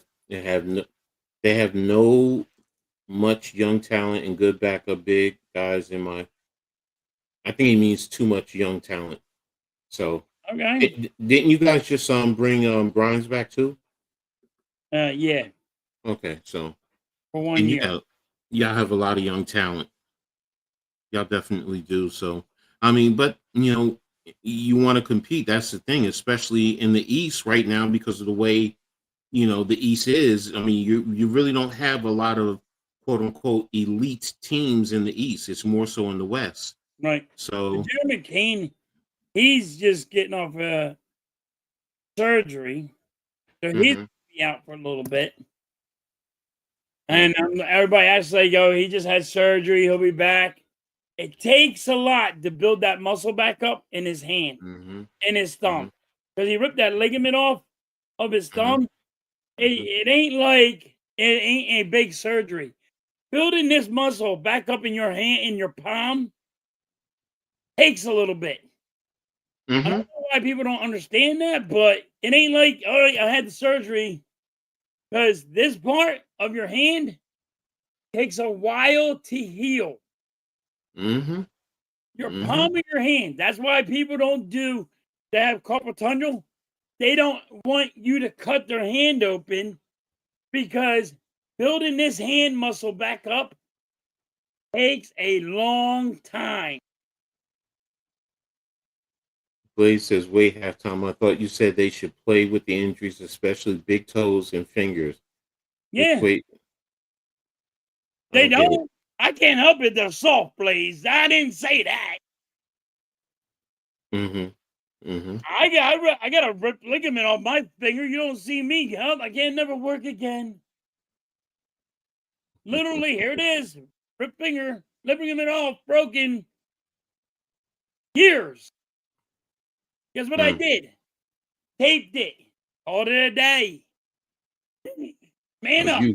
You remind me of Coach. Man up. You remind me of Iggy, man, back in college. Our middle linebacker one day came to the sideline. Now his thumb, you know how your thumb is like this? Yep. His thumb was like this. And he goes, Gladney, pull it out. And I'm like, hell no. Hell no. And then he went to the trainer. They taped it up. He had a big club and he went right back in the game. I mean, but like Hugs I the broke my halftime. wrist. Literally broke my Mhm. wrist. I'm like, yo, man, I got people yanking on this thing, and I said, listen, I need you to pull on this thing, and I need it. It's broken, but it needs to be popped back into place. And I'm Mhm. like, they're like, what am I gonna do? I said, you just hold on to that.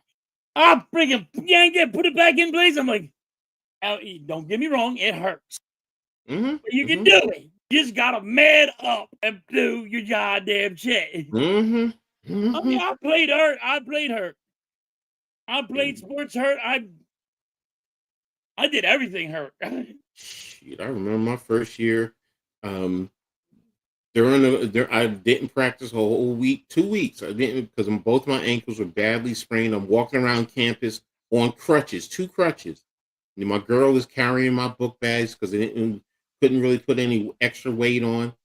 But come game day, shoot me up, tape it up, and really make it nice and tight. And throughout the course of the game, they're just retaping it. I'm out there playing. I'm not. You're right. I feel you, man. Coach, I took a sledgehammer to my leg and I cracked that bad boy. I cracked the bone. I mean, it was bad. I went to work on it Mm-hmm. all day Mm-hmm. long. Mm-hmm. 16 hours. Just kept on going. What's wrong with you? I Mm-hmm. broke that bad boy. I took a Exactly. sledgehammer to it. I didn't mean to. It wasn't like I did it on purpose. Just Well, happened. it's always mind over matter, though. That's really what it Yes, boils you down gotta to. play for the pain. You, Listen, you that's know. why I say, are you hurt? You know what I mean? Mm-hmm. Can you play through the pain or not? That's the thing. Exactly. Look, we have surgeries.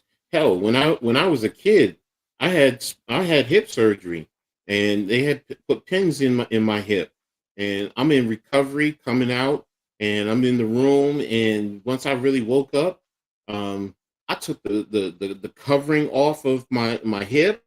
They had the drain in for the blood, so in case you were clotting, pulled that out. I pulled the staples out, and I'm starting to try and open up my leg. And the nurse comes in and she's yelling at me, "What the fuck you doing?" I And I'm like, "I want to see my bone. I want to at least wanna see feel my it." bone. Yes. And she's like, "Are you crazy? You don't do that." And then she even said to me, she's like, "It doesn't hurt." I'm like, whatever. And I'm a 14 year Whatever. old. I'm a 14-year-old kid. Think about it. I'm 14 and I'm doing all that. And Yep. and what people don't. I'm fascinated. I would love to see what my heart looks like, my actual heart. And for everybody who tells me, "Oh, you have cadavers for that," no, I want to see mine. I don't want to see I wanna somebody see else's. mine. I want to see mine. I want to see my bone. And I know it's not realistic. I get it, but it's still fascinating. What's inside me? What does it look like? What does it actually look like? So, and I get it. Some people are turned off and like, ew, that's sick. No, it's not. It's just, it's me. I know what I look like outside, so I want to know what I look What like you inside. outside? That's really all it is. So if I could somehow flip my insides out, take a picture, then turn it back, I'm good. Then I could always look at it. Oh, that's what it looks like. That's what it looked like. All them veins and the muscles, the structure. Yeah. I want to see I what mean, my fat ass looks like, not somebody else's. yeah, but a lot of people played injured. I just Yes. don't get how come they can't play injured. Like, I get it. Sometimes you're injured, and sometimes you're hurt.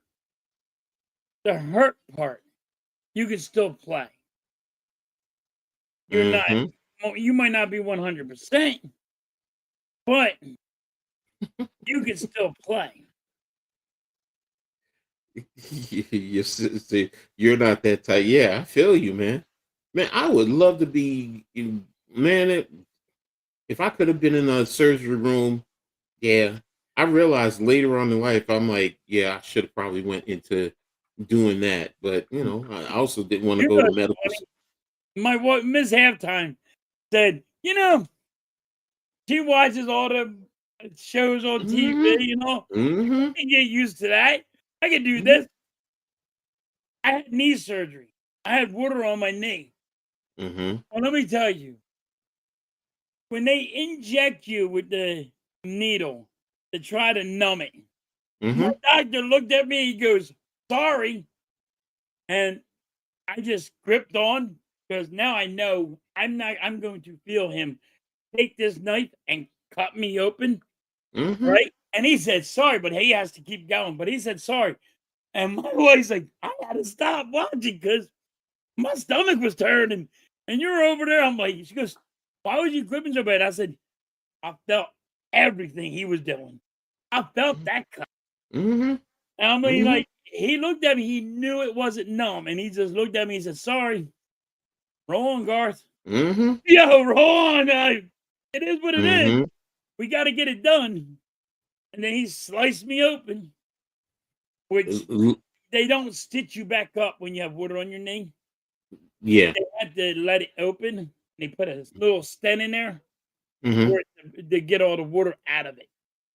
And then I went to work the next day. I went and when I got out of the hospital, I went to work the next day, and they're like, "Well, how bad is it?" It's bad. Don't worry, we'll get through it. And I just kept on working. My wife's like, "Are you gonna miss a day? You can miss a day." I'm like, "You just got out of the hospital." I'm like, "No, I'm going to work." Exactly.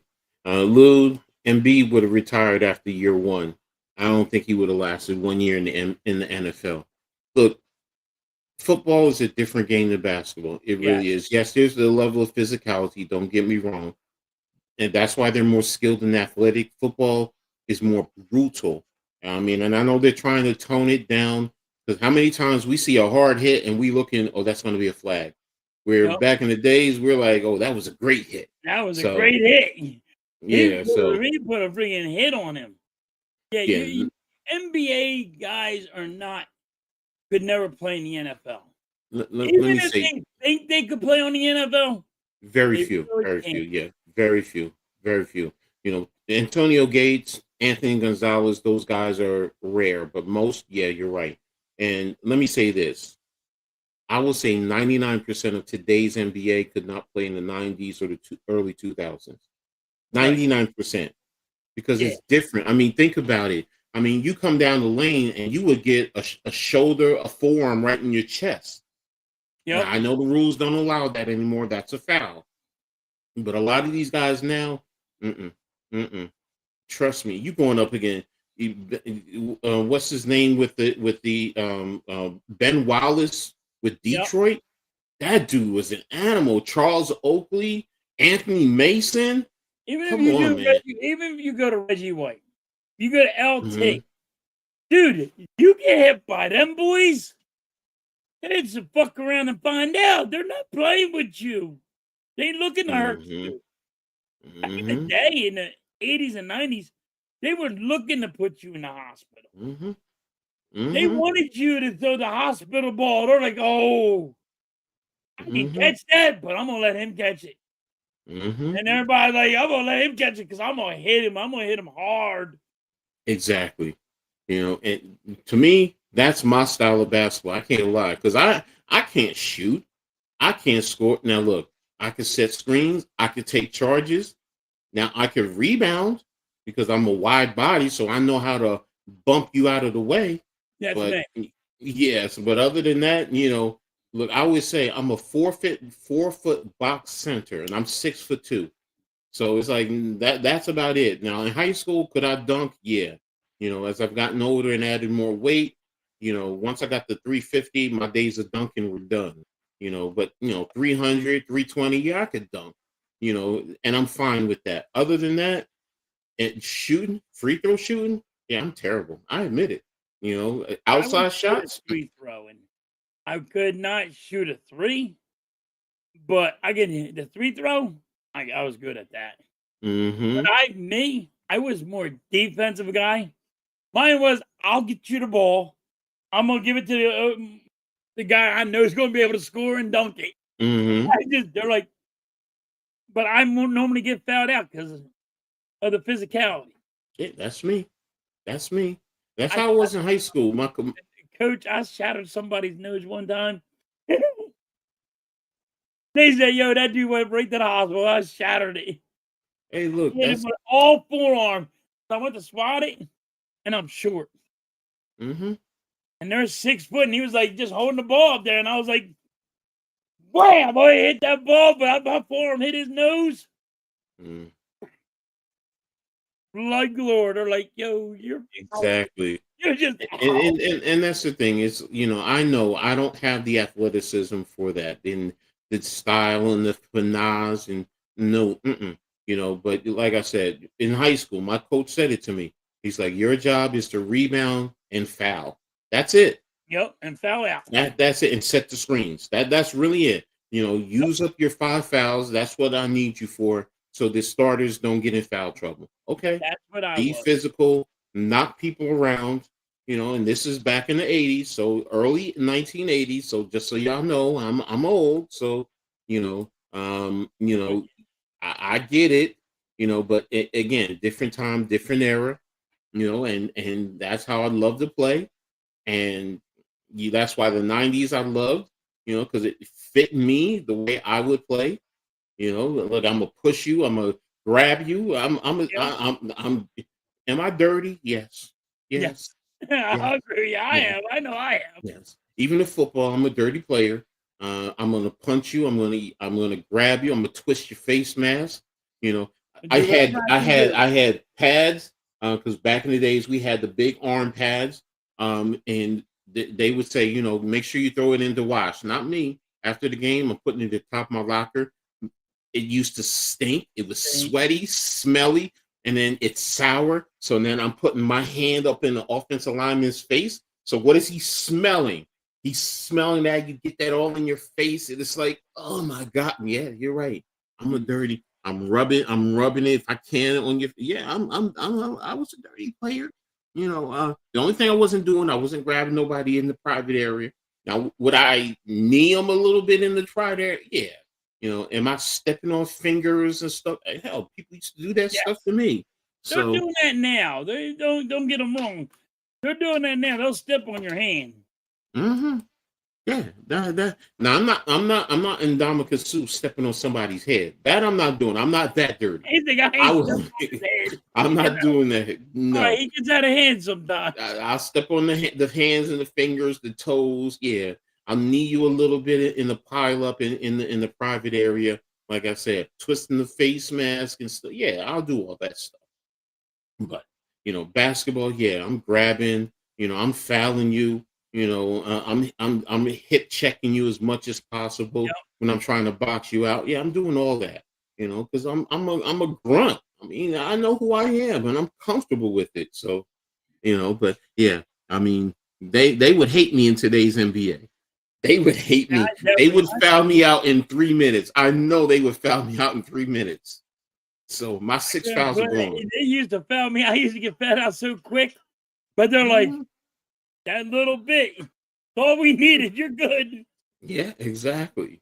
So yeah, and I miss those days, man. I miss those. What's up, Damien? Thanks for tapping in, man. What's up, Damien? Really miss those. So let's get on to the question of the day.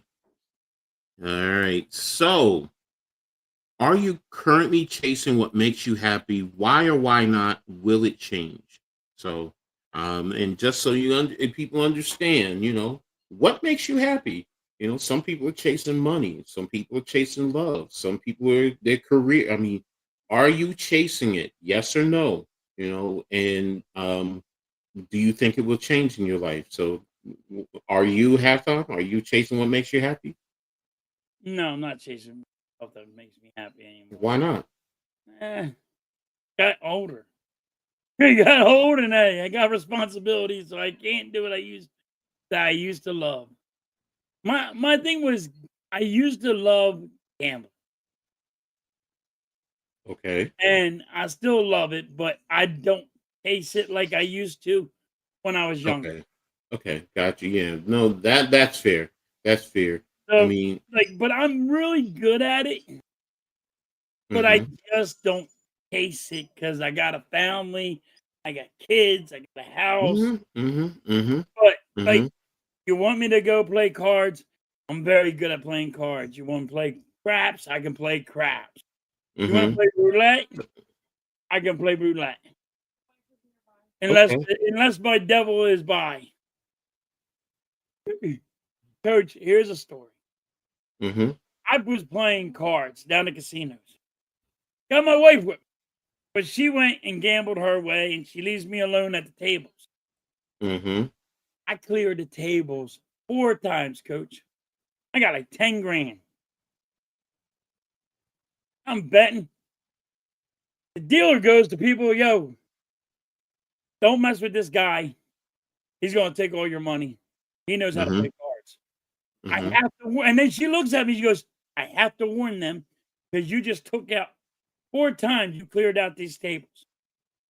I got one more guy. I'm beating everybody. And guy looks at me and goes, I don't know why I want to call you with a pair of 2s, but I'm going to call you with these pair of 2s. And like, I'm like, let me ask you a question. Dying. Mm-hmm. I'm like, is there a woman staring at me? He goes, yeah, with some heavyset guy. And then heavyset guy's my friend. And he goes, why? I'm like, that's my devil. Every time she peeks her head around me, I lose.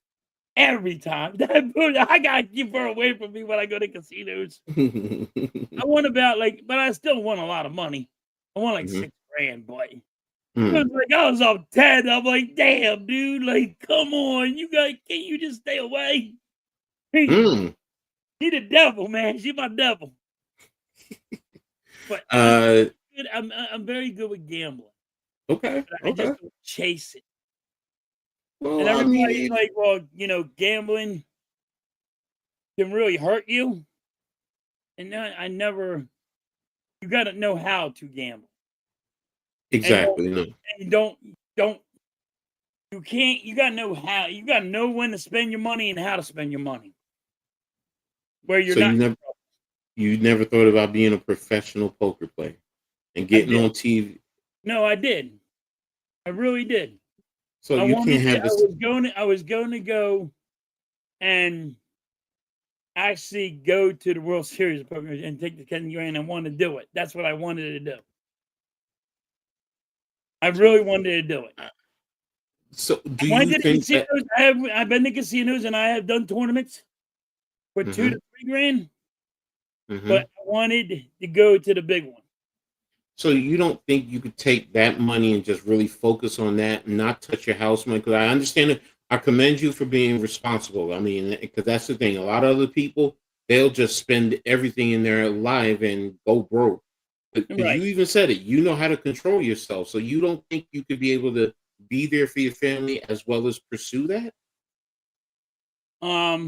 Or is it Miss Halftime? She don't want you doing it. Halftime. Oh, It's Mrs. Halftime. She hates gambling, but she, over it. listen, she loves it when I win. Mm-hmm. When I lose, she hates it. But then again, if you up there and you're check, She only loves when I win. She hates it when I lose. Like, oh, you lost $200-300. but think about if And I you had just the won chance. 5 grand. Like, Think about it. You're going for $100 or $1 million, 100K or $1 million. If you can really get up there, Yeah. that's She why I'm like, she don't want it.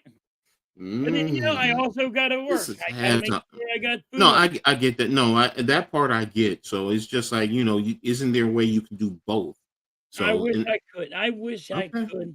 I But now, get it. like I said, I'm older and No, I get it. I get it. I get it. tired, and like I'm always like it's over Damien, for me. I want to But answer that's your what I question. really wanted to do. I really wanted to become I wanted to just play cards and be that poker person. Well, if I I ever, mean, poker. I'm good at craps. I'm good at slots. I'm not good at slots. I can't play slots worth a fuck. I don't know how to slot. I can't play a slot machine to save my ass. But if I go to the tables, I can win. It's like I can win. well, I if I have ever get the confidence money, I'm gonna front you. that I'm gonna I'll, win. if I ever get the money, I'll front you. I'll give it to you. That way, you don't have to worry about it. So and she won't have to be on your back. So She'll look at me and say, "We gonna use that somewhere else." no. I said I'm gonna front you, so that means that we partners in this. So it's not like I'm really good at it, Coach. I really am. But that's my thing. If I could, I would. That's what I should. I got you. Let's answer this question. Do y'all think Gannon really need to apologize for slapping a player? I mean, it's a grown ass man in a grown ass sport, not a child. I will say this, Damien. Okay. Let some grown ass man come and slap you. I'm just gonna leave it like that. I get what you're saying, but there's still two grown ass men. You said it. It's a grown ass man. And I ain't letting no grown ass man. Now, if you want to yell at me, okay. Now, and there's a way to, get a little bit physical. What you're punching them in the chest. Come on. Things like that, fine. But you ain't going around slapping somebody. A slap is an insult. Yep. That's personal. That ain't motivation. You let somebody slap me. I learned as a young coach early on in minor league semi-pro coming up from youth football. I had grabbed the guy in his face mask, and my partner, he grabbed me quick. He's like, "Ed, you don't do that. These are grown." And I learned. And he was like, and the guy came to me. He's like, "Coach, it's all right. I understand. But you know what? Yeah, if you had to grab someone else, you would have been in a fight." And you're right. You don't think about it. But now it's like, nah, you don't do that. These are grown men. They make some of these grown ass men making more money than you too. And you wanna curse someone out, what the F, are you really all right? I'm cool with that. That part I agree. But you ain't slapping somebody. Slap means I'm slapping you in your face. That's personal. Yep. I'm not talking about you slapping him on his chest. Come on, man. You better than that. And it's also your word. Slapping you on the chest, that's fine. Exactly. So yeah, I'm not, and kids, yeah, you're right. You ain't putting no hands on no kids. So yeah, grabbing the face mask as a little kid, and you're not yanking it, but you grab the face mask and you get close to them, and you're better than it, and it's how you talk to them. It really is. So I mean, kids are a lot different. Damien, that player was out of his mind, selfish. Look, I ain't putting my hands on somebody like that. I'm not slapping them. That's my main point. So I didn't see the play, so I don't know how he slapped them. I ain't seen the play either, so I don't know. So I just know that slap means you hitting somebody in the face. That's the first thing.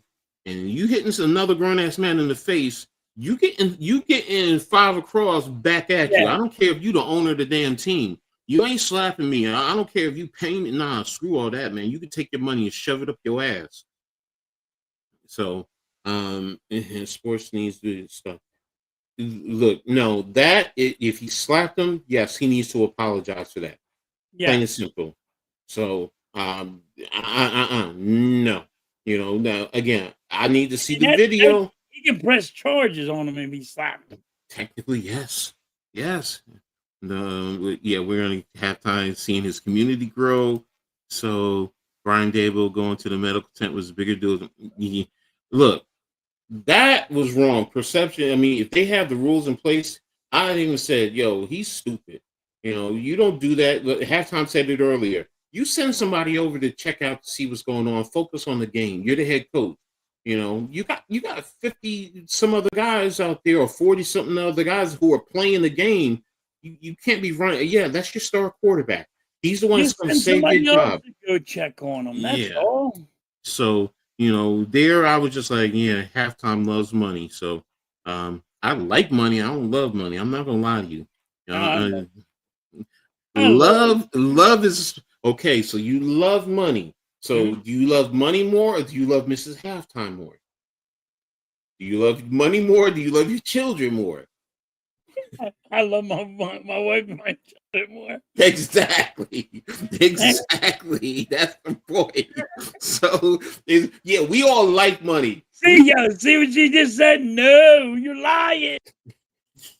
No.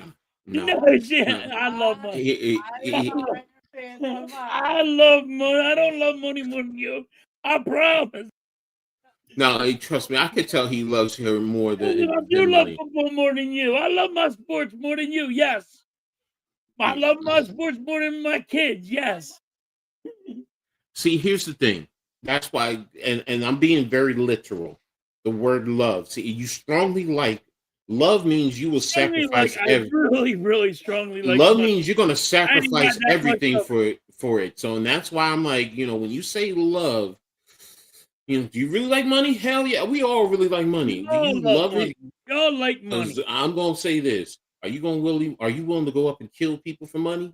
No. No. And see, that's the point. No. But you like, you're Well, not gonna go break the law. exactly, and that's there. But I know people. I know people that will break the law just to get money. Let's Yeah. be real, and we all Yes. know Yes. We people all like know that. somebody. Yeah. So, and that's why when people say you love money, all right, I all don't know. right. Yes, because if somebody would do bodily harm to Mrs. Halftime, I'm willing to Mhm. go to jail for her. My Exactly. kids, I will go to jail for Exactly. my kids. I love them. I'll go to Exactly. jail. I'll die for my family. Exactly. So, Then again, Coach, I'd die for you, buddy. So you yeah, ain't saying much. yeah, no, I feel you. There's not a lot Sign of me people up, on. baby. Yeah, there's not a lot of people. Yeah, I mean, my first wife's brother. I used to tell people, look, man, I don't care if he's the last person. I'm down on the ground burning. I wouldn't even want him to piss on me to put the Yeah. fire out. Let my ass burn. That's how it's like. Do you love? Do you hate? It goes to those levels. Do you love money? Yeah, I get it. We like money because we need it to survive and get by. Yes. But But we don't have the kind of money that we would love to have. yeah, exactly. So your wife is also bad luck when I gamble myself. I don't win. So oh my gosh. Oh my gosh. Unless I'm playing poker against she plays Yeah. poker against you. Yeah, playing against me. Mm, You beat me every time. let's not open that door. I don't want to open that door. TMI. I'm not trying to go there. I don't want to know. I don't want to know. So, listen, gambling is like All drinking. right. Oh, Sometimes I let her win. yeah, yeah. Look, yeah, you're right. I mean, heck, even like football, sometimes you, mm, your kids are around you. Huh? No. Okay. Look, you know how much I love football? I was with a female one time and we were about ready to be very intimate or whatever. Got a phone call like, yo, we're going to play a football game. Do you know I got up and left her and she was pissed off at me? I don't care. I don't care. Back then, because I could go play football? Oh, hell yes. Oh, hell yes. So, yeah, that's my vice. I admit it. His head done. I've done that once or twice. Like, hey, we going to go football. We gonna go do this. And I'm like, Mm-hmm. oh, it's gonna be football. He be like, you love football more than me. Yeah, no, I feel you. My kids felt like that back in the days when I was coaching. I'm like, Dad, you would go to this or that and leave us, and I'm like, I love y'all. I put food on the table, a roof over your head, clothes on Yo, your back. Now I'm going to go do what I want to do. So now because if my I brother's gonna have like, oh, we got Christmas at my house, and I'm like, I'm not coming. I got the Eagles game to watch. Oh, you mm-hmm, can watch it here. I said, no, because I yell at my TV and I curse. And you all tell me watch your language and you can't do this, you can't do that. You got rules. I like that. Well, you got kids here. You can't be cursing the way you are. I don't know what the hell you're talking about. This is why I don't belong here. all right. So he slapped him at his side. So I mean, yeah, if you slap him out of On the anger. side, but is he slapping him on the butt? No, I think it's on the side of the head, and he's out of anger. Oh, he's See, slapping on the side of the head? no, he said he didn't slap him in the face, or he slapped him. He slapped his side. Well, if he slapped the side of his helmet, yeah, no, I have a problem with that. If you're talking about the side of his shoulder or something like that, nah, man, come on. That No, part, I'm ain't like, no nah. pat him on the Yeah, shoulder. what's going on with you, man? You got pads on. Yeah, then it's like, If he is going for force and smack him in his head, all right. Yeah, maybe. all right, Lou. I'm gonna try and find it and watch it and see. So, But if you find that, you let me know.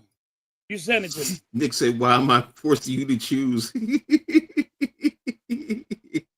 Some people do love money. Our country, yeah, you're right. Greed is we live in a yes. I'm Yeah, not I greedy. I agree. ain't Only greedy. our people. I ain't greedy with money. Yeah, with I would more never normal people like money. You're normal. You like money because you know what the benefits of it. So Right. it's not. It's that's what I mean. You're not gonna sacrifice the good of your family for money. No. No. Look. If somebody said, look, you gotta, harm one of your child, and Yeah. the others will I'm not find it giving for one of this my month. No, no, kids. no, no, no. Now, if you want to say harm me for money, that's a different story. To help support my family, different story. Right. But I'm not hurting. But our society I'm not said greed is hurting normal. somebody. I'm not gonna break the law Yeah. for somebody. No. And Lou, you're right. I am crazy. Guess what my name was in high school? Crazy Eddie. And if there was a Crazy Eddie. His prices are insane. Yeah. So yeah, I was Remember crazy. that? Yeah, I was crazy. Look, man, I used to take a stapler and I would staple my arm all the way up and down, put staples all in it, and then I'd pop them all out and I'd start bleeding and I'd lick it. And everyone look at me in high school like, ew, you crazy. Yeah, you're right. You're right. But you also know what that did? It also, most of the people that wanted to, nah, man, he too crazy. Except He's freaking out Willie. there. So Yeah. we used when I played baseball, Mm-hmm. when we were sitting in a dugout, we had competition. We used to take an eraser and erase our skin. Mm-hmm. Hey, how much pain you can deal with Mm-hmm. as you keep on erasing your arm and see how big of a mark you can leave. Like mine was out to my elbow, blood dripping down my arm. I'm See? catching blood dripping down my arm. They're like, "Are you all right?" I'm I'd like, be "Yeah." right. Yeah, I'd probably be right with you. So And I'm that's over the there old, just taking an eraser but and just that's rubbing the that's skin off. but that's the old Indian rug burn. Think about it. Yep, Remember the that's other? all it is. Yeah, that's That's all it all it is. is. And the Indian rugby, you used to grab somebody's arm and just twist and twist, Look, twist. yeah, let me tell you something. Yeah, playing football was different, man. It just is different. I'm a big fat guy, man, and I can get physical and I can hit people and not get arrested. Yeah. You Yeah, tell hold on. You're everyone. gonna what? You're gonna let me do this? Yeah. Yes. Yes. Yeah. Then he would. Yeah. Rodney was like, he may think he was nuts. Then he would. Yeah. Exactly. It's Right? psychological. It's Get in psychological. somebody's head. Exactly. So you know how many times people are like, nah, I'm not messing with you. You crazy. Mm. You crazy. Yeah, so I am a little bit crazy. People would say, oh man, you walked in the middle of the hood late at night and you wouldn't care. Nah, man. Why? You're not scared? No. You're not scared somebody gonna shoot you? Man, I live my life. I've done a lot of good things. I'm not afraid to die. Am I trying to die? No. But I'm No, not I'm afraid. not Yeah. afraid to die. Yeah. So am I crazy? Yeah. I I'm mean, not afraid to die. Do I want you to die? No. no. But But you will I understand. die for my family? Yeah. Hell yes. In a heart. Hell yes. My Am I middle scared to daughter, die? No. I done lost that. told me one time one of her ex-boyfriends hit her, and I was in a nursing home in a wheelchair, and I rolled almost out to the street because they live right up the street, and I was gonna roll right down there and whoop his ass. One of the directors and her were like, "Please don't go, please don't go." Nah, I don't play that. I don't play that. Then I made a phone call. So, and then she heard me. She's like, "Daddy, no, no, no." I'm like, all right. I don't play that, man. I don't play not with No, my you family. can't play Mm-mm, that. mm-mm, mm-mm. My oldest always says the same thing, that I never worry about with my Skylar. With my granddaughter, because she knows anybody mess with her, between her dad and me and my brothers. Oh hell no! Yeah. It ain't going down like that, man. It ain't going. My sister had 6 brothers. And her boyfriends? Didn't kidnap my one brother. Just nuts. Love going to jail. Said that's my home. Don't care. Don't mess with my little sister. I'm gonna hurt. Our boyfriends weren't worried about them. They said, "Worried about your little brother. That dude ain't right." He got some like I used to collect knives and I love fishing, so I used to collect all these knives. I was sitting in the living room kitchen just sharpening my knives. My parents are like, "What are you doing?" Our boyfriends would go into my house, talk to my parents, and say, "I'm scared." They said, "Well, don't hurt his sister, and you're good." And they were like, "I'm bigger than he is." He goes, "That one ain't wrapped too tight. Don't fuck with his sister." It used to be funny. Then my sister would beat them up. I'm like, "You got beat up by my sister, dude. You worried about me?" It was funny, but my 6 boys, 1 girl. You know how to throw her hands. That's my sister. Yep. She got nothing but brothers, no biological sister. So shoot, I mean, it was one time when we lived in Rawway. She called me and she's like, "Ed, Kiri hit me." And literally, if I drove to their house, I'd be there in probably, if no red lights, I'd be there in like 2-3 minutes. Yep. I ran to her house and I was there in 5 minutes. So, because if you walked, it was probably like a 15-20 minute walk, give or take. I was there in 5 minutes, walked in the house, snatched Kiri up, lifted him off the ground and slammed him on the wall. And then I was about ready to just start beating his ass. And he's like, "Yeah, I didn't hit your sister. She hit me. She hit me." And then my sister was like, "Yeah, I did. I was like, "You know what, Tara? This is the second time in our lifetime." Because she also did that, like her twin brother, my brother Derek. When we were living, I think I was like, they were like teenagers, like 17, 18. And, I'm, 20s, my early 20s. Next thing I know, my sister's crying.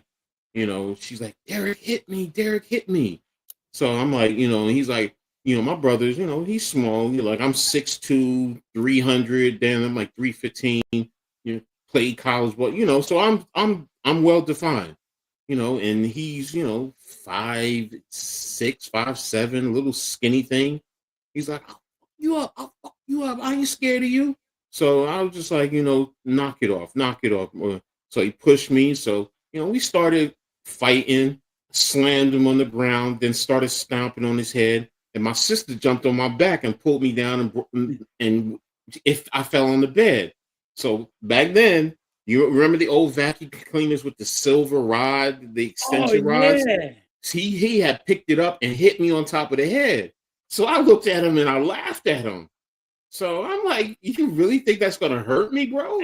So, and he looked at me and he's like wide-eyed and he's like looking at me and I'm laughing at him. So next thing you know, I'm like, "All right, bro, let's end this. We good, right?" So he's like, "Man, I'll kill you. Because my brother's, he has that mindset, if you push him, right? So I'm like, "All right, Derek, whatever." Next thing I know, I'm starting to feel something dripping down my head, a little warm. So I'm like, "Oh, no, you didn't. You cut me." So he's like, "I'm gonna kill you. I'm gonna kill you." I'm like, "All right, wait a minute." I go in the kitchen. I come back. The big knife with the long one, I threw it on the bed. I said, "Go ahead. You got one chance. After that, I promise you, I'm going to rip your fucking head off." So he looked at me and he knew I was dead serious. So he ran out of the house, went and got to the payphone, called my mother, because she was at work. And then my mother calls the house. And I'm like, "Mom," I'm like, first and foremost, he's threatening to kill me. Him and Tar got in a fight. I came, he and I, whatever, we tussle. Then he hits me on the head and cuts my head open. You think I'm going to sit there and let that? I'll pack my things right now and y'all will never see me again. And she's like, "No, no, no, no. Just like," told my brother to go over to my aunt's house, which is what he did. And then this time with Kiri, that's when I told him, like, "Don't call me no more because you're going to get me to kill somebody and I'm going to end up in jail. Because I don't play that. I don't play that. You don't put your hands on my family, my close friends. Nah, I'll go to jail. You either gonna kill me or I'm gonna go to jail." you know, and I'm not gonna run. Oh, they're gonna call the police. No, mm-mm, mm-mm, mm-mm. I did it. I did it. I'll be honest. I did it. I did it. I'm ready to do my time. My dad always raised me. Don't do the crime if you ain't ready to do the time. Do the time. Yep. So, and Lou, I respect you. I worked as a sub. I wanted to be a teacher working in the school district, so I understand how challenging it is. So, and you play like Scatbo as a quarterback. So, yeah, I love psychology side of it. Yeah, I mean, psychology in sports is, man, especially the trash talking, trying to get into the other guy's head and the little things that you're trying to. Man, hell yes, man. I love it. I love the chess match. And yeah, AI it was straight gangster, man. You know, I mean, coming from, what is he from, Norfolk? I mean, yeah. What is it like for you to have a following here on YouTube? Did you ever think Nick? I respect and appreciate everyone. You know, do you want to have the following and be popular in a sense? Yeah, but I also, you know, I can't let that lose focus, because really what this was for initially, this was about giving me purpose, because for those of you who don't know, I'm disabled, and you know, I use walking devices in a wheelchair, and I'm trying to get back to being the big sexy fatty that walks around chasing and having the ladies chase him. So, but seriously, you know, sometimes, you know, being disabled, being at home, you know, you just lose yourself, and this gives me purpose. You know, do I want to get back out on the field and coaching at the game? Hell yes. Do I have little proteges that I talk to? I break down their film and give them advice? Yes, I do. You know, so I just look for a purpose, and that's what this is about. Now, if it grows, great. You know, I mean, you know, I have, you know, on YouTube, you know, 400 whatever followers. I appreciate and love everyone. I'm thankful for you all. You know, but if I had one, same thing.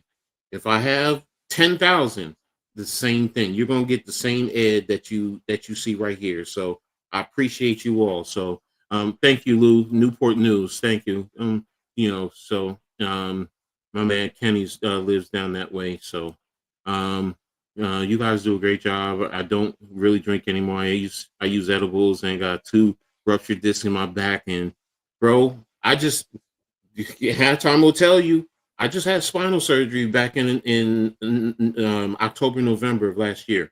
I was in a rehab for a few months just to be able to get to getting home. So I know what it's like. I know the pain, you know. So, and if my apartment would allow me, yeah, I'd probably be doing some things like that too. But I got to use medication because we can't do stuff like that here. So, got to play by the rules, I mean, which is, you know. But I wake up every day, pain. Sometimes I'll be honest with you, there are days it takes me 6 hours just to get out of the bed, and I'm awake, but physically I just can't do it. So, and there's the other days I can get up.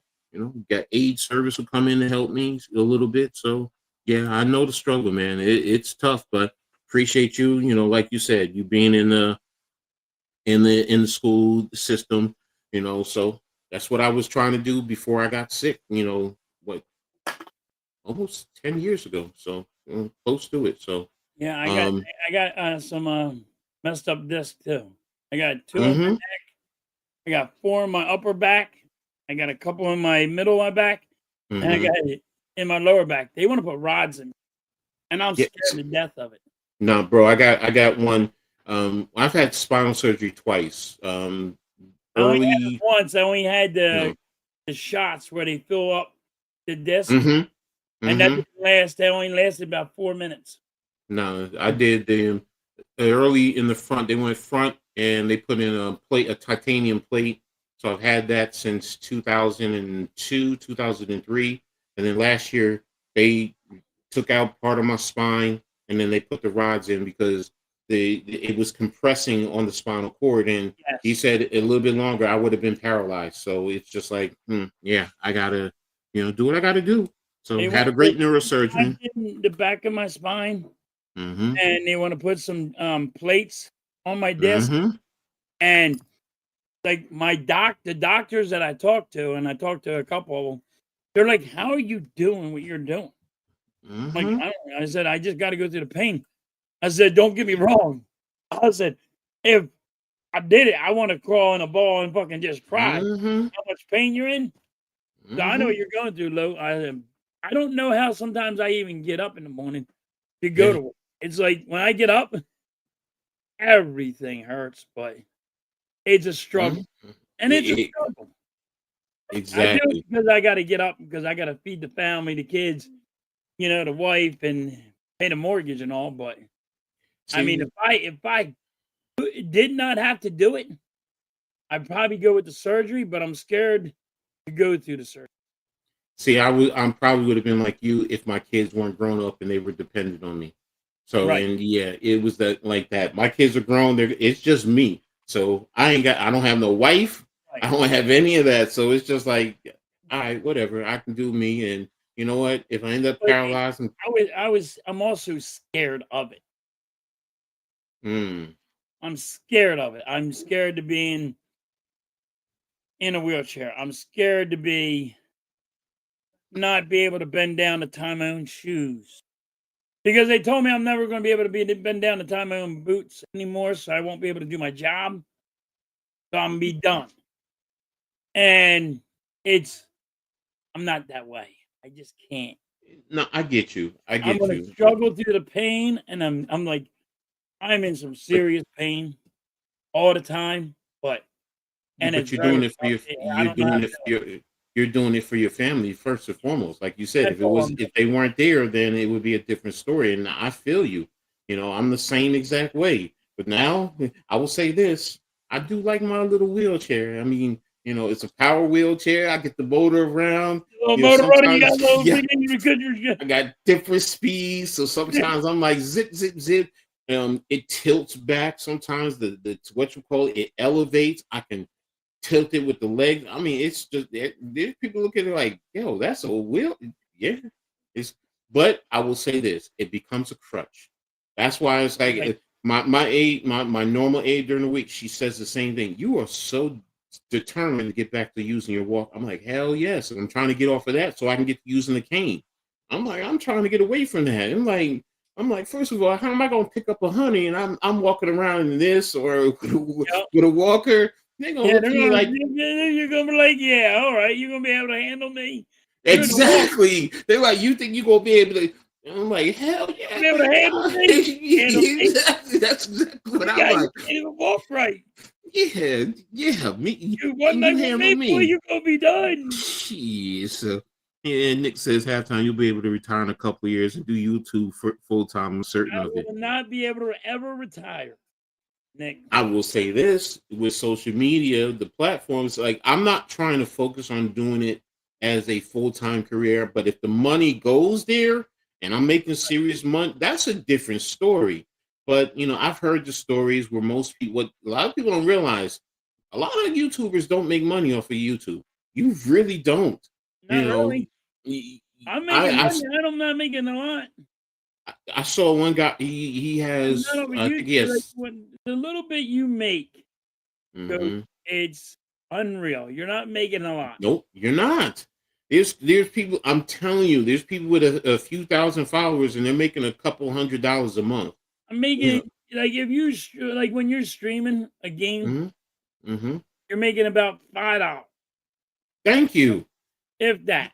If that's the point, it's like you really don't make. Now, I am hearing you're making money on TikTok, and that is a platform that I'm looking at and I'm trying to understand. And I'm I actually didn't hit that. I didn't hit that big yet on TikTok. I got a look. lot of views, but They I told ain't me I'm monetized. I just haven't started it. I'm not monetized on YouTube. So it's like I got more followers on YouTube than I do TikTok, and you're telling me I'm monetized. It's just I don't I want to know. I know. don't even know if I'm monetized on TikTok. I don't have Yeah, enough followers. no, I don't have a lot of followers, but they told me I think I'm the thing is you with your lives, that's where you make your money. That's what I'm trying to understand. Like I'm posting now, I'm posting videos and stuff there, I got a but I lot of haven't done videos yeah, I haven't and done I got a live. lot of views, but I'm not Mm-hmm. monetized on TikTok. No, it's telling me because it tells me. I'll tell you exactly what it says. Oops, I have to relook at it. Raymond, sir. Look, I got more followers today. That's crazy. So, and oh, they, they're all liking my video. I made a video on the Giants beating the Eagles. Where is it? Where is it? Where is it? I forgot where it is. And it goes here. Activity Oh, got center. an only one.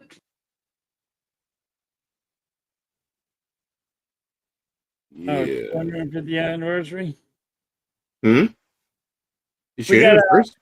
we got a base around us that's a 250th anniversary, and they got helicopters and jets flying above my house. Oh, it sounds like you close to McGuire.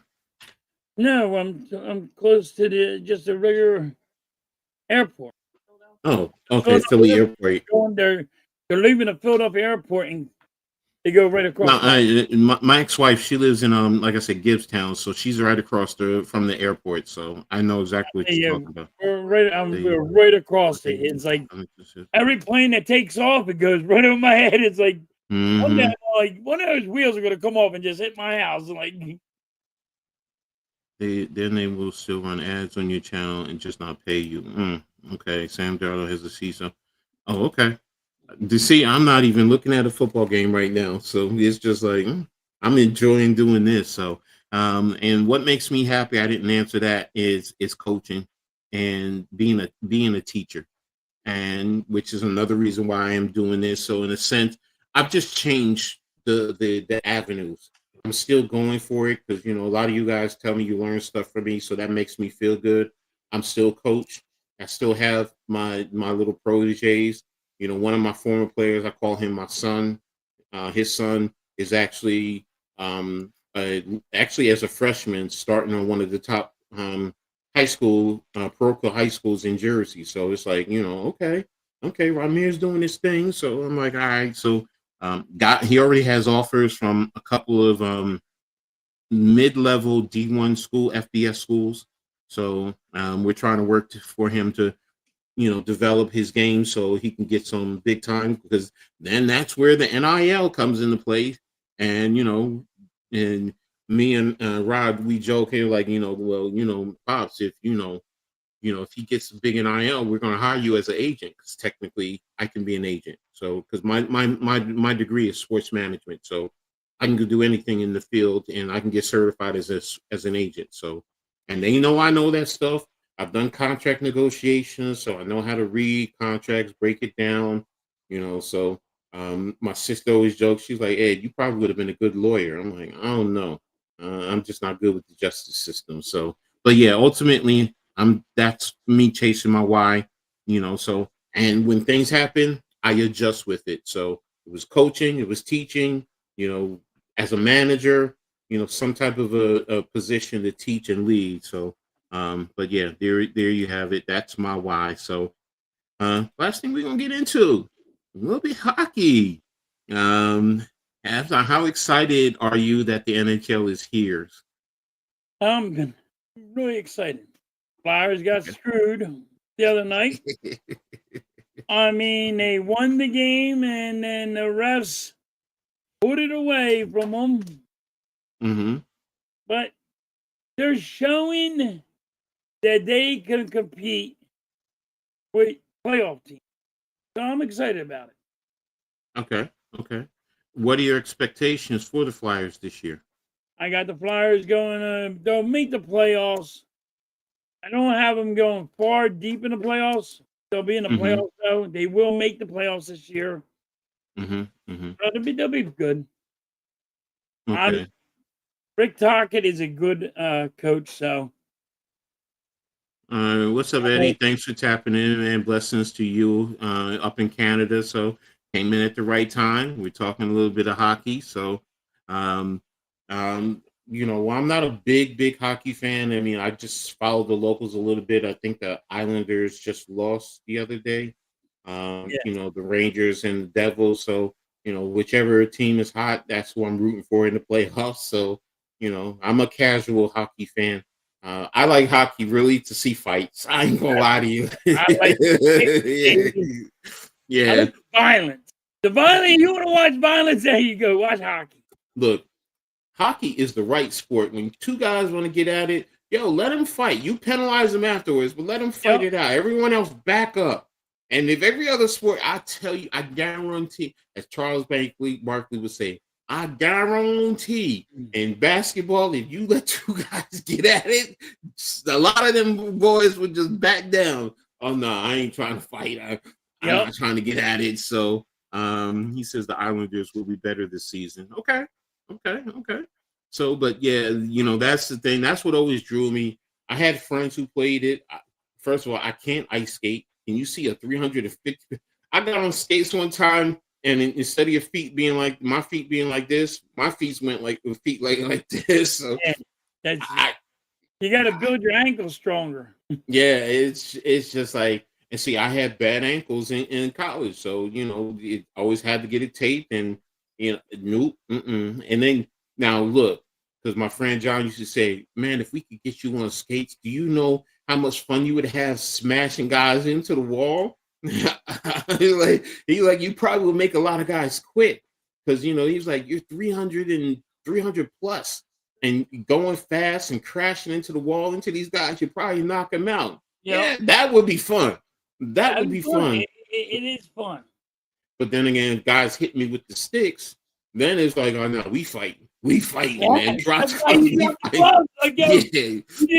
you just flashed me with that stick. That shit hurt. I'm punching you in the face. Yes, exactly. So, but yeah, as far as in New York, I mean, there's 3 teams, or 2 in New York, 1 in Jersey. So there you have it. Not like you down in the Philly area, you only got 1. So I just got 1.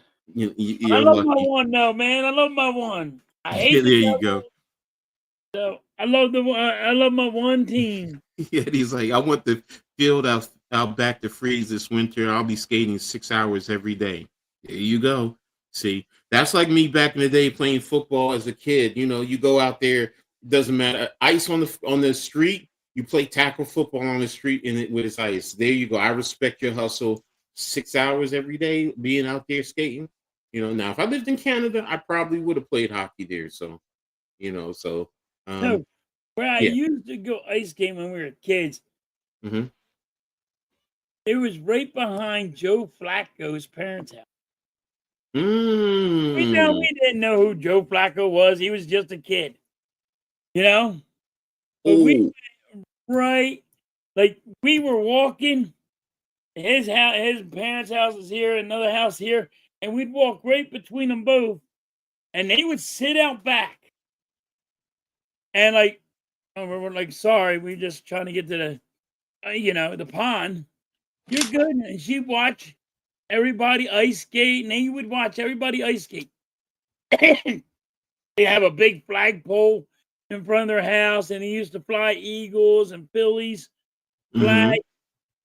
And I remember it, and I'm like, then I found out it was like, this is Joe Flacco's house. I'm like, he used to cut to the back of their house, and you could get in trouble with it, but they were cool people and never let it go.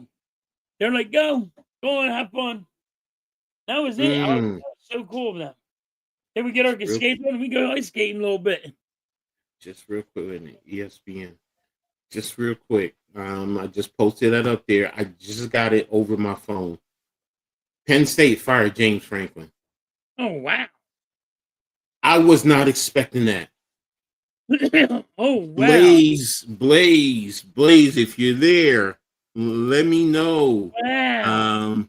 And no, I'm not in the Philly area. I'm actually in North Jersey now. I'm a Central Jersey boy, so I live literally grew up around Rutgers, so I was in that area. So, but yeah, Blaze, if you're there, let me know, because I want to hear your thoughts on this. So, yeah, I'll be tapping into that for the rest of the day. So, but let's get back to the hockey. So, who do you think is the favorite already? Why would they fire him already? Because he's lost 3 straight games, and one of those is to one of those was to Northwestern at home. Northwestern is, is not projected to be well, they're a middle of the pack team. So, but I always thought that if they fired, I heard, there was issues with his money. So I'm just trying to see if anybody posts anything. I don't have anything. Oh, they got volleyball. Ooh, volleyball. Yeah, yeah, baby. Yeah. So, but yeah, that's. I guess Blaze is not here. So, but no, Eddie, I'm not in the Philly area. Like I said, my ex-wife is. She's down there. So really, Belichick last and James Frank. Yeah, during this season, yeah, that's crazy. So, you still on? My son played 11 years of Flyers youth. It's an expensive sport. Most sports Yeah. are. Even football is. I mean, you $5 have to. grand. $5 Yeah. grand. And then you got to buy the equipment. Exactly. So yeah, James Frank. Pete Thamel reported it. Yeah. So yeah, there it is. There's another one. So yeah, this is ooh. So who do they bring in? I Yeah, thought James that's a Frank would be huge fired, move. but I thought it would be. Yeah, if anything, I would thought it would have been at the end of the season. If fire Shromore. I mean, I know Mitch might be saying that right now. So there you go. So that's going to be interesting. So, but let's answer that last part of that question. Who do you think is the favorite to win it all this year in hockey? Right now, Would you say it's Florida? I'm going to say it's Florida or the Hurricanes. Hurricanes are going to be a real good team. Oh, Carolina, they're going to be a good team. Okay, I'll be watching Carolina that. should be a good team, but And let's see, they look bad. Yeah, they look bad. So they lost 3 straight, and one was to a team that hasn't won all year, and they just yeah, but UCLA just won last week, yesterday, so they're starting to play better. So which was a byproduct of the head coach. So the question is now going to be first. Here's the thing in college now: these kids have 30 days to now transfer out. Once a coach is fired, they can now leave. So will they leave? And this is in the middle of the season. So, and they still have a chance, possibly, are they going to leave or are they going to find out who the coach is first? But see, that's the thing. The rules say they have 30 days to transfer out, and once the coach is fired. They don't even have to, which is hard. Do they have the opportunity to see it's in season? So, now if kids want to transfer at the end of the season, that's another different story. So, and there's going to be a lot of schools calling reaching out to these kids, or behind the scenes. Hey, if you want, you can come over here. Rutgers. So let me stop. That's wrong of me. I know that's wrong. Dave, actually, did you get a Flacco autograph? No, Dave, but I did yell at him. Okay. I did yell at him. I yelled at him and his brother. He's from Audubon, right? Yeah, he's from Audubon, right? Yeah, my man, Crazy Tom. He used to cover a lot of the minor league semi-pro games. He's from Audubon, so yeah. Penn State was projected. I thought they would be. Mose, I just reported it. So I thought they would be. This is surprising, especially during the season, that they would fire him now. If anything, I thought you would at least wait till the end of the season, so, but hey, you never know. This might spark the kids who sticks around and, they go on and they can make a run. And, can a 3-team get into the playoffs? So let's just say they make a run and they play a lot better. Are they in position to get into the playoffs? So that's the first time. The first time I ever watched a team win the Stanley Cup live was in '74, the Flyers. Oh, okay. Dave thinks the Panthers are the Oilers. Okay, Edmonton. Me too, Eddie. He was born in '84, so I never saw the Sixers or Flyers win it all. So, you a baby. You a young pup there, Ed. I mean, Lou. 84. Wait a minute. Oh no, that was my junior year in high school. So yeah, you're young gun. So very cool. You think I'm young, Coach? Come on. You'll say I was young. I'm young. Well, you are younger to me. You're a young pup. You You know, don't say I'm a young pup. Everybody young pup to you. yeah. So that's what I thought, Coach Ed. I'm not surprised Franklin was fired. I'm surprised they did. Yeah, that's my thing. I could have seen at towards the end of the season with the rules. It now I will say this. That's probably also the boosters and all of those people with the money pushing for the change. Yeah, So they're like, now again, it's first of all, what kids are going to stick around? They just lost their quarterback also for the season. right. So yeah, it's probably that's what I'm wondering. And a lot of teams in the Big Ten are going to don't be surprised. Ohio State, Michigan, Rutgers, starting to try and get some of these kids. And a lot of these kids are from the local areas. So, it's going to make a lot of sense to see what happens. So, that right there is probably the biggest fire. And a lot of us were wondering if it would happen by the end of the season, but just not in season. The team Flyers used to hang in a restaurant in South Jersey called Rex's. Yeah. Okay, didn't know that. So, wow. So hockey's going to be interesting. I'm going to be tapping in a little bit more. I don't know all the rules, so we'll see what happens along with that. So, you don't have any streams now going on this because the Phillies are done, right? Huh? You don't have any streams. You don't have anything set other than this from now on, right? Yeah, just this This today. and with Mitch. Yeah. Oh, okay. So What was it called again? Adelphia's used to be where the Flyers hang out after every game. After every home game, if you go to Adelphia's, Flyers will be there. that's in Philly or in South Jersey? In Jersey, right in Deptford, by the Deptford Mall. Okay. Yeah, They after every home game, they go there and they chill out. oh my God, you said the They used Deptford to. Mall. I don't know if they do it anymore. My ex-wife used to kill me between there and Cherry Hill, man. Those two malls. Oh my Oh gosh. God, they're so annoying. Yeah, but it was just like, she want to go and, and the first thing is we're both working at the same job, basically making the same money. She has one child, I have three, and she wants me to spend my money. No, So, yeah, she didn't want to spend hers. She wants to spend yours. Mike is talking about in the 70s they were at Rex's. So okay, so that was just back then. Okay, understood. So I mean, I don't know if they do Adelphia's anymore. I think they do, but they used Mike to. on the NHL website, there's a great photo of Clark Leach and Barbara together at an event this August or September. Okay. Mm-mm. Like I said, I'm going to try and tap in and watch a little bit more hockey. Maybe try and learn the rules, and so I can be comfortable. So, Dave asks, "Who's your favorite favorite player?" Who's my favorite hockey player? Yeah. Um, Wayne Gretzky. Mm.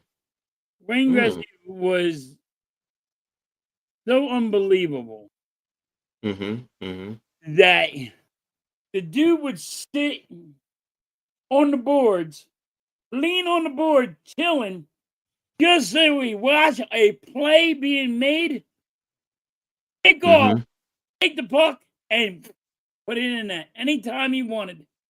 Yeah, Wayne Gretzky was one of the greatest. I know they called him the great one for a reason, because he was that great. He would sit himself right on the board, just leaning there like, well, that's Wayne Gretzky doing nothing. And watched the play develop and said, all right, I got it. I'll put it in the net real fast. If you want to go Flyers, Rick Tocchet. Rick Tockett's my boy, man. I'll live and die with that dude. Rick Tocchet would be, if you want to go just me talking Flyers, it'd be what you call it? 770. Bobby Clark lived in Mount Ephraim. Okay. I know where Mount Ephraim is. So, Can't stand Bobby Clark. Why? He kind of hurt Eric Lindros's career. Oh, okay. He was the They manager. made him sign a contract, and yes, his parents are involved, but Bobby Clark came up with a contract like Wayne Gretzky did, and Eric Larry Lemieux, that you don't check people and you can't hit people, they won't hit you. But that didn't work out because Eric Lindros came across the ice, put his head down. Okay. Okay. I mean, Bobby Clark was a good player. He just hurt Eric Mhm. Lindros' career. No, I got you. Some people are better as players as opposed to coaches. So, halftime, that was a myth. Sorry. Oh, okay. That's not a myth, Mike. 100% not a myth. Mm. That is Oh not my a myth, buddy. gosh. It seems like every news outlet is reporting this now. Everyone is. Okay. I guess I gotta go make a little video talking about it. So, Now you see the video? yeah, just a little bit and create something and post it on my YouTube. So, um, Yeah, everybody's reporting. maybe, yeah, that's why it's like my phone is just blowing up. I mean, I was looking at Twitter just real quick, and it's just like everything is, Twitter, there's like 9 in a row. Like, he's fired, yeah, he's fired, he's fired. exactly. So, and I got a couple of people. Looks like they're posting.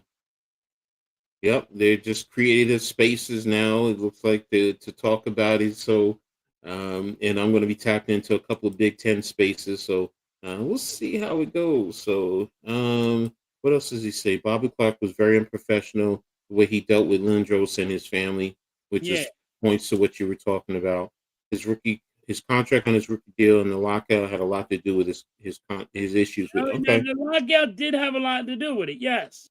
But the contract where he made it, where Eric Lindros was not allowed to check anybody no more and be the physical person that he was playing, that's a contract Mm-hmm. that he signed because of Bobby Clark. Mm. The Penn State USDA. has to pay $49 million. Wow, the FDA announced a recall of frozen vegetables product that was distributed nationwide. Over $49 million for James. Wow. They got to give him $49 million and they let him go?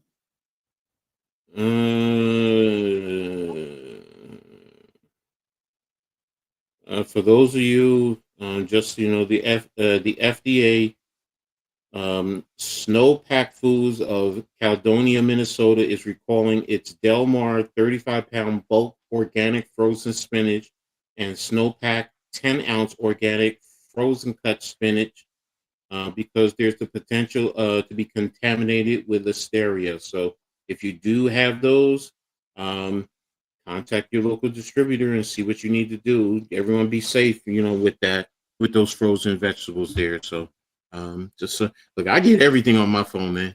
I get everything, all types of different He newses. got So, frozen food on his phone saying, yo, bring it back. yeah, so it's frozen spinach. So, Man, I don't Delmar. need no frozen food. No, I do frozen vegetables. I don't do frozen vegetables. I don't do vegetables. I love me some vegetables, man. I got a salad in my refrigerator right now. I'm gonna go open up a can of tuna and probably throw it on there. So, because I was thinking about grilling some chicken, some eagles, but I'm probably just gonna do tuna. It's a big story. When was the last time a college team that people thought was gonna win? No, you're right. That is Big Lou. It definitely is. The problem with Lindros was that he was the biggest player on ice all the Yep. way to and didn't have to worry about being clobbered until he went to the NHL. So halftime gave Mrs. Halftime Google it. I'm telling you that's not true. Please check it out. Okay. It's true, Okay. though. I know it's true. Been there for All right. years. So Lindros's issue was concussion. Back then you were allowed to hit in the head area. Yes. Really? But he was supposed to sign he signed the contract that said that it's like Lemieux and friggin' sign. You weren't allowed to friggin' check them. Oh, I forgot. That's why Blaze is not here. The Steelers are on. I forgot. The Still on. Steelers are up 9-0 on the Browns in Can't the believe they're second gonna quarter. pay him $49 million, and Pay they let who? him go. Pay who? Penn State. Yeah, yeah. Penn State That's got to what. give him 49 mil. That's why I said that's boosters. That's what somebody said. I'll pay it. Get rid of him. Think about it. That's what that is. Somebody with money said that they will be willing to pay, because I said the same thing. You got to pay him some money. Yeah, Damien, That's a we're lot of already money. talking about it. A little bit. Yeah, we've been talking about it now for the past maybe 10 minutes, 15 minutes Yeah. or so. So yeah, that right now somebody is paying that money. So let me see. They just released the AP polls too. So let me see. College football. That's the one thing I like about my phone, though. The AP didn't hit theirs yet. So let me see. Yeah, I got a lot of college football work to do now. So Yeah, now that put a lot on your list. you can see Bill who? Bill O'Brien or Belichick? No, I can't. Belichick is not. I can't see him. ain't going to Penn State. Nah, I can't see that. I can't. And if it's Bill O'Brien, they already went through that. They're not bringing him back. Yeah, they ain't bringing him back. And both of those coaches are doing terribly right now at BC and North Carolina. North Carolina would love to see him go. Bill Belichick is not leaving. Trust me. Oh, he ain't leaving. Belichick ain't leaving where he's at. He's not doing well. And Belichick right now, the issue he's having is the recruiting. He did a terrible job in recruiting. He brought the wrong type of players. He thinks it's more like the NFL, and it's not. So, good catch. Almost intercepted there. So, Bill Belichick is not going to coach again. So, I think once he leaves in North Carolina, he's done. He's done. You might as well go to TV, be like Nick Saban, and that's it. So, now look, could I see Nick Saban going to Penn State if they really wanted to bring him out of retirement? Yeah, I could see some of that. Yeah, He is but the next to get fired. paying him tons of money. Yeah, I know that. And then you got to look at 80 million. Well, it also depends on what his contract is with Alabama too. So, so there's Bill got fired from NC. Bill got fired from it. North Carolina was fired on. No, he didn't get Bill fired. Belichick was not fired. You got to stop looking at Facebook, dude.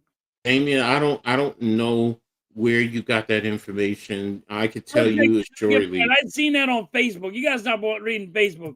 That's what you heard. No, I'm telling you right now, Belichick was not fired. Yeah, he didn't get fired. That would be breaking news. That would be all over the place right now. Trust me, you would have been hearing it on TV, Sports Center, all the sports media. Yesterday, it would have been talked about. So trust me, you may have heard it. Someone said that to you, but that didn't happen. So, let me see. The Browns are at the Steelers, 25-yard line, 24-yard line, and they didn't know. Yeah, Mike Green says the same thing. He wasn't fired. So. You gotta stop looking at Facebook. Now you good, Damien. I understand. Sometimes you get misinformation in today's technology. I will say that. So no, you got a lot of people that are they just give out the wrong information. Just for a hot take. Okay, it's not allowing me to see it there. So let me see. Let me see the coaches poll. Coaches poll was released, same as I have it. I have Tech now. I don't have Ole Miss that high. Alabama, Georgia Tech, yeah.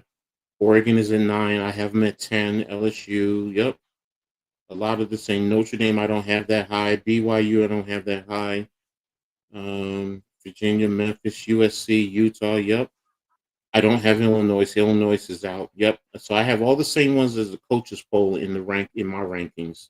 So I just released my rankings early this morning. So what if Urban Meyer's coached Penn State? That would be interesting. That would, but would he want to? Because he's going to have to go up against Ohio State. That's the question. So, his girlfriend might have got fired. Mike says, international Belichick. That is So, hilarious. Mike said his girlfriend might got fired. David asks, how far are the Sixers going? They're not making the playoffs. So there you have it. So they're not going far. They're not making the They're playoffs. not even making the play-in. Okay, so they're going to be in the lottery. So that's basically what he's saying. Yeah. They're going to be in the lottery. So, man, I'm trying to see what other sports media. I have to do it over whatchamacallit. It's probably on whatchamacallit. Yeah, so I can Google it. It's not there. And J.R. Smith. At least to me, that's a little surprising coming from us. But also notes. Okay, so yeah, Fence Gardens is talking about it. Okay, so yeah, there's gonna be a lot of people I know talking Yeah, about it's it. all over the place. Yeah, it's just not on the. Right now, I'm like, dude, $49 million. Oh, And you tell him to go home. Damn, shit. Oops, sorry, let me stop. Let me not even go there. So, if Rutgers can't beat this version of Piss, they're playing in one senior. I'm with Mike in this one. So, let me, Mike Broadbent. Yeah, so let me see what he's saying. Now, one of the Rutgers sports beat writers, something that he's talking about. Yep, everything on Twitter right now that I'm getting is about James Franklin. So, okay, so yeah, I'll tap into that a little bit later. So, all right, so I can get into I got a lot of info to talk about. So, where are we at? Okay, Sixers going as far as the Flyers are going to win the Stanley Cup. Damien says, yeah, the rig blotter. The playoffs. They're not going to win the Stanley Cup. Okay, there you have it. So, and CBS Sports News. Let me see. Damn, they do have it. All right, so has it. So, yeah, I got a lot of reading to do. What do you think of Pavia? I mean, he's an okay quarterback. I mean, he's not one of the elite quarterbacks. So, I mean, but if you get him in the right system, he's serviceable. So, but he doesn't fit. As a coach, I wouldn't be overly concerned. Let me say it like that. I don't fear any player.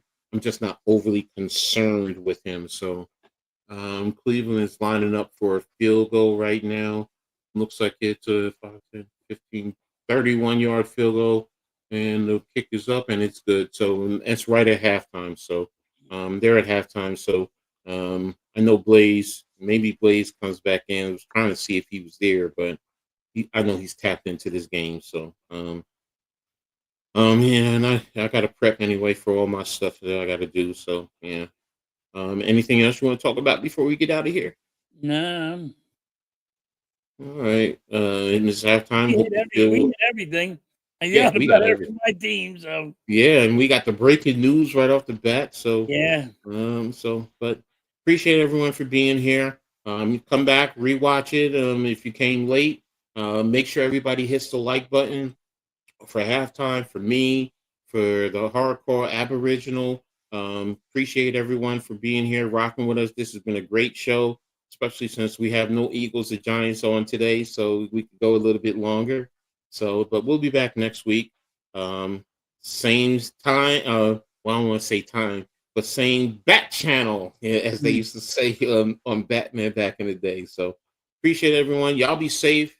Great conversation. Thank you all, and y'all have a great night watching football. So if you watch football, or what does Lou say before we get out of here? Mike was absolutely rigged the lottery in the NBA. But again, thanks a lot, Lou. Talk to you all. Y'all be safe, and appreciate you guys. And what do you always say when you leave with Mitch? What's the last thing you say? You guys on the rebound. There you go.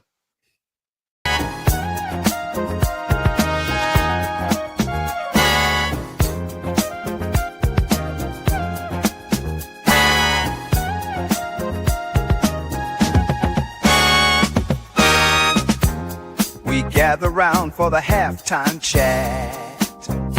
Old friends cracking jokes and talking stats, from life's little games to the greatest plays, love and the stories from the old glory days. With Phyllis Hart and Coach Edd's cheer, we break it down every moment, dear. Life is a team and we've got the plan. Sports, love, and laughter, that's who we am.